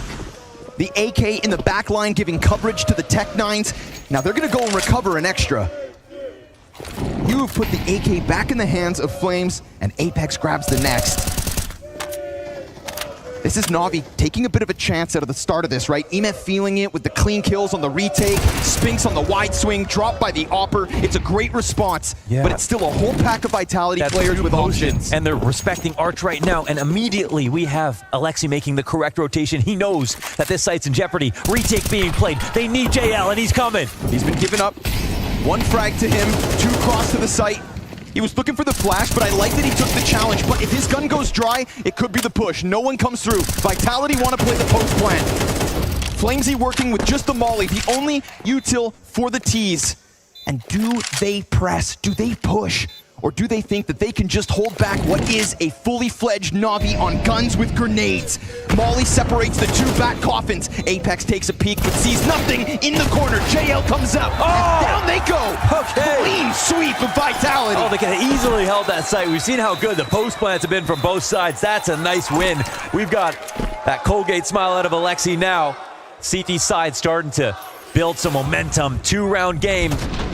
Nice shot. And I want to say I appreciate them bringing the energy still, even when it can be match point. They have to be able to show Vitality they're not scared.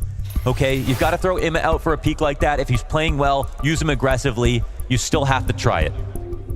You're not going to win automatically by being passive. If that was the case, you could be passive every round. It is literally what Vitality did on their CT side. Exactly. They kept pushing Banana. They kept fighting as if the score at the top didn't exist. 3rd time out here for Vitality. And wouldn't it be lovely to see Navi come back into this game and potentially give us a 3rd map? And their resilience so far, admirable in Abu Dhabi, to say the least. Not every day you see Alexi getting out-naded. 3 in a row to respond to that massive streak of 10. Better late than never. Yeah, but Vitality, they had some offshore money. They've got a lot left over and another full strength buy. If Navi make this comeback, it'll be on full merit. They are going through every penny in the piggy bank at the moment. The apartments control being put out from Navi so far on the CT side's been great. We saw Bit holding the back line from Boiler that 1 round.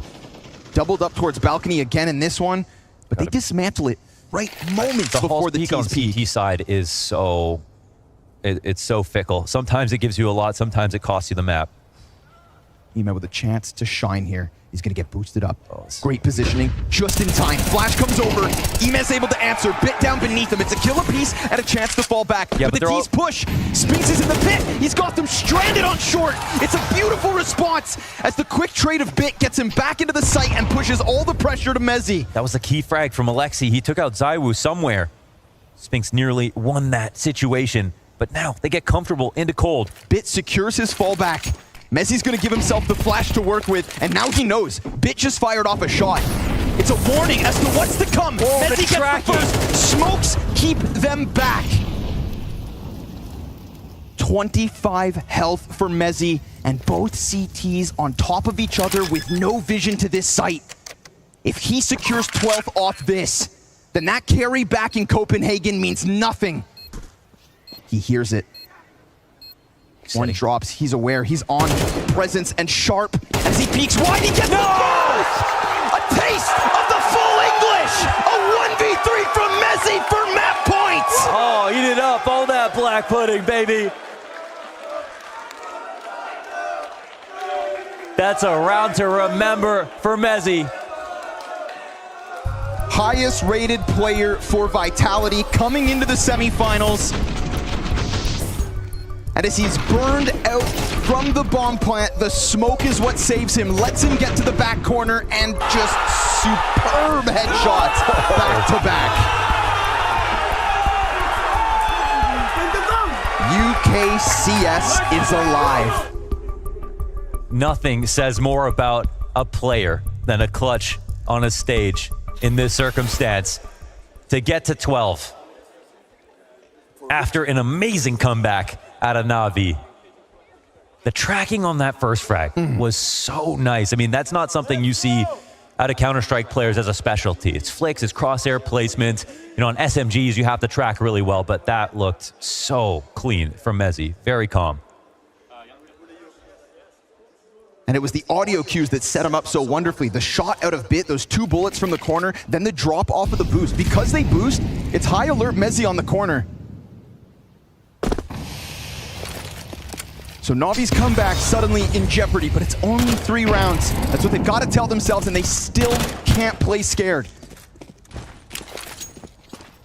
It was opening moves proactively that got them this close.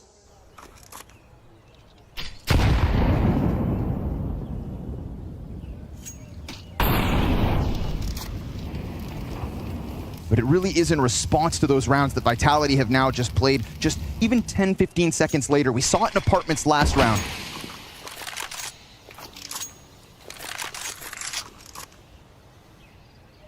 Three kills to get him to 10.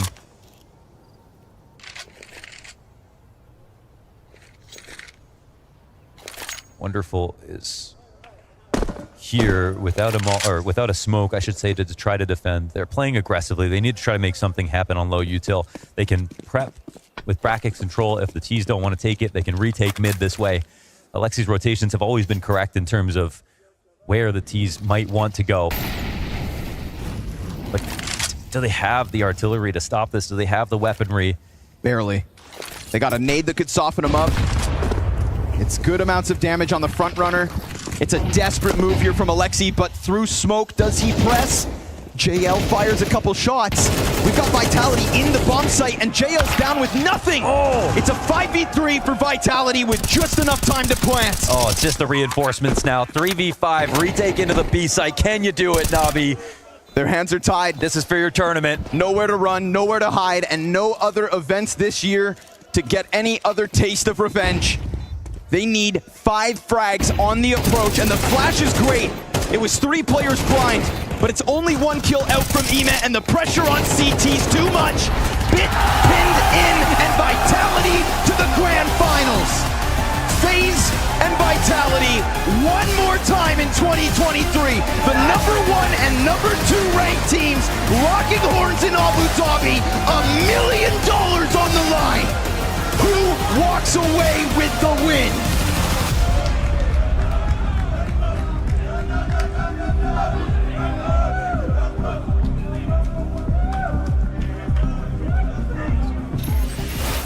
Another grand final secured here, and this time looking to end the year on a high. But Zyru, I want to start by asking you, the fact that we see Mezzi come in, he looks like a different player coming into this team, but I'm also seeing you guys seem to be at your happiest I've ever seen Vitality. Is the mood completely different right now? Is this the best Vitality we've seen? I don't think I will say it's the best Vitality, but obviously we have good mood coming out in this tournament, because obviously we want to win this tournament, and we, like Vitality, we have always good mood, happiness, and that's our goal in this tournament. Yes. And that's definitely been working out really well for you guys. But I want to look at this Inferno quickly. At the start, Navi get away very well. Then we see you swap over to B to defend a bit more. You string a good amount of rounds together. You stay focused on it all. But it looked like it was going bad towards the end there. Without that Mezzi clutch, do you think you'd be sat here right now, or could we be looking at a third? Yeah, with this Mezzi clutch helped us a lot to combat and win this game, because yeah, we could feel not the pressure, but it was a bit shaky at the end. But obviously we managed to have good mood, good mentality at the end, and yeah, without this clutch, I will not say we not gonna win this game, but obviously it helped us to win this. It would be a little bit harder, that's for sure. But talking about it getting harder, you're going now into a grand final against FaZe. Now, FaZe have just gone through a change, right? We see Frozen come in, but do you feel like they're ready for you? Do you think this is going to be the epic grand final we're expecting, or do you feel like you're the favorites? Yeah, maybe, but obviously it's going to be a great game to play against them, because yeah, it looks really sick, and even us, we like to play against them, so obviously it's going to be a great final, and yeah, we're going to enjoy like every time. And how important is it to you for the lift the trophy at the end again and end the year on a high? Yeah, it's going to be important for us, because we want to finish on the good notes, and obviously we want to win this tournament a lot. So yeah, it's been a lot for us, for the team, because yeah, we want to finish this year with the final trophy. I like it. Confident. Let's see what happens on the server. Thank you very much, Mr. Zyru. And guys, Etihad Arena, give it up for Zyru and Vitality.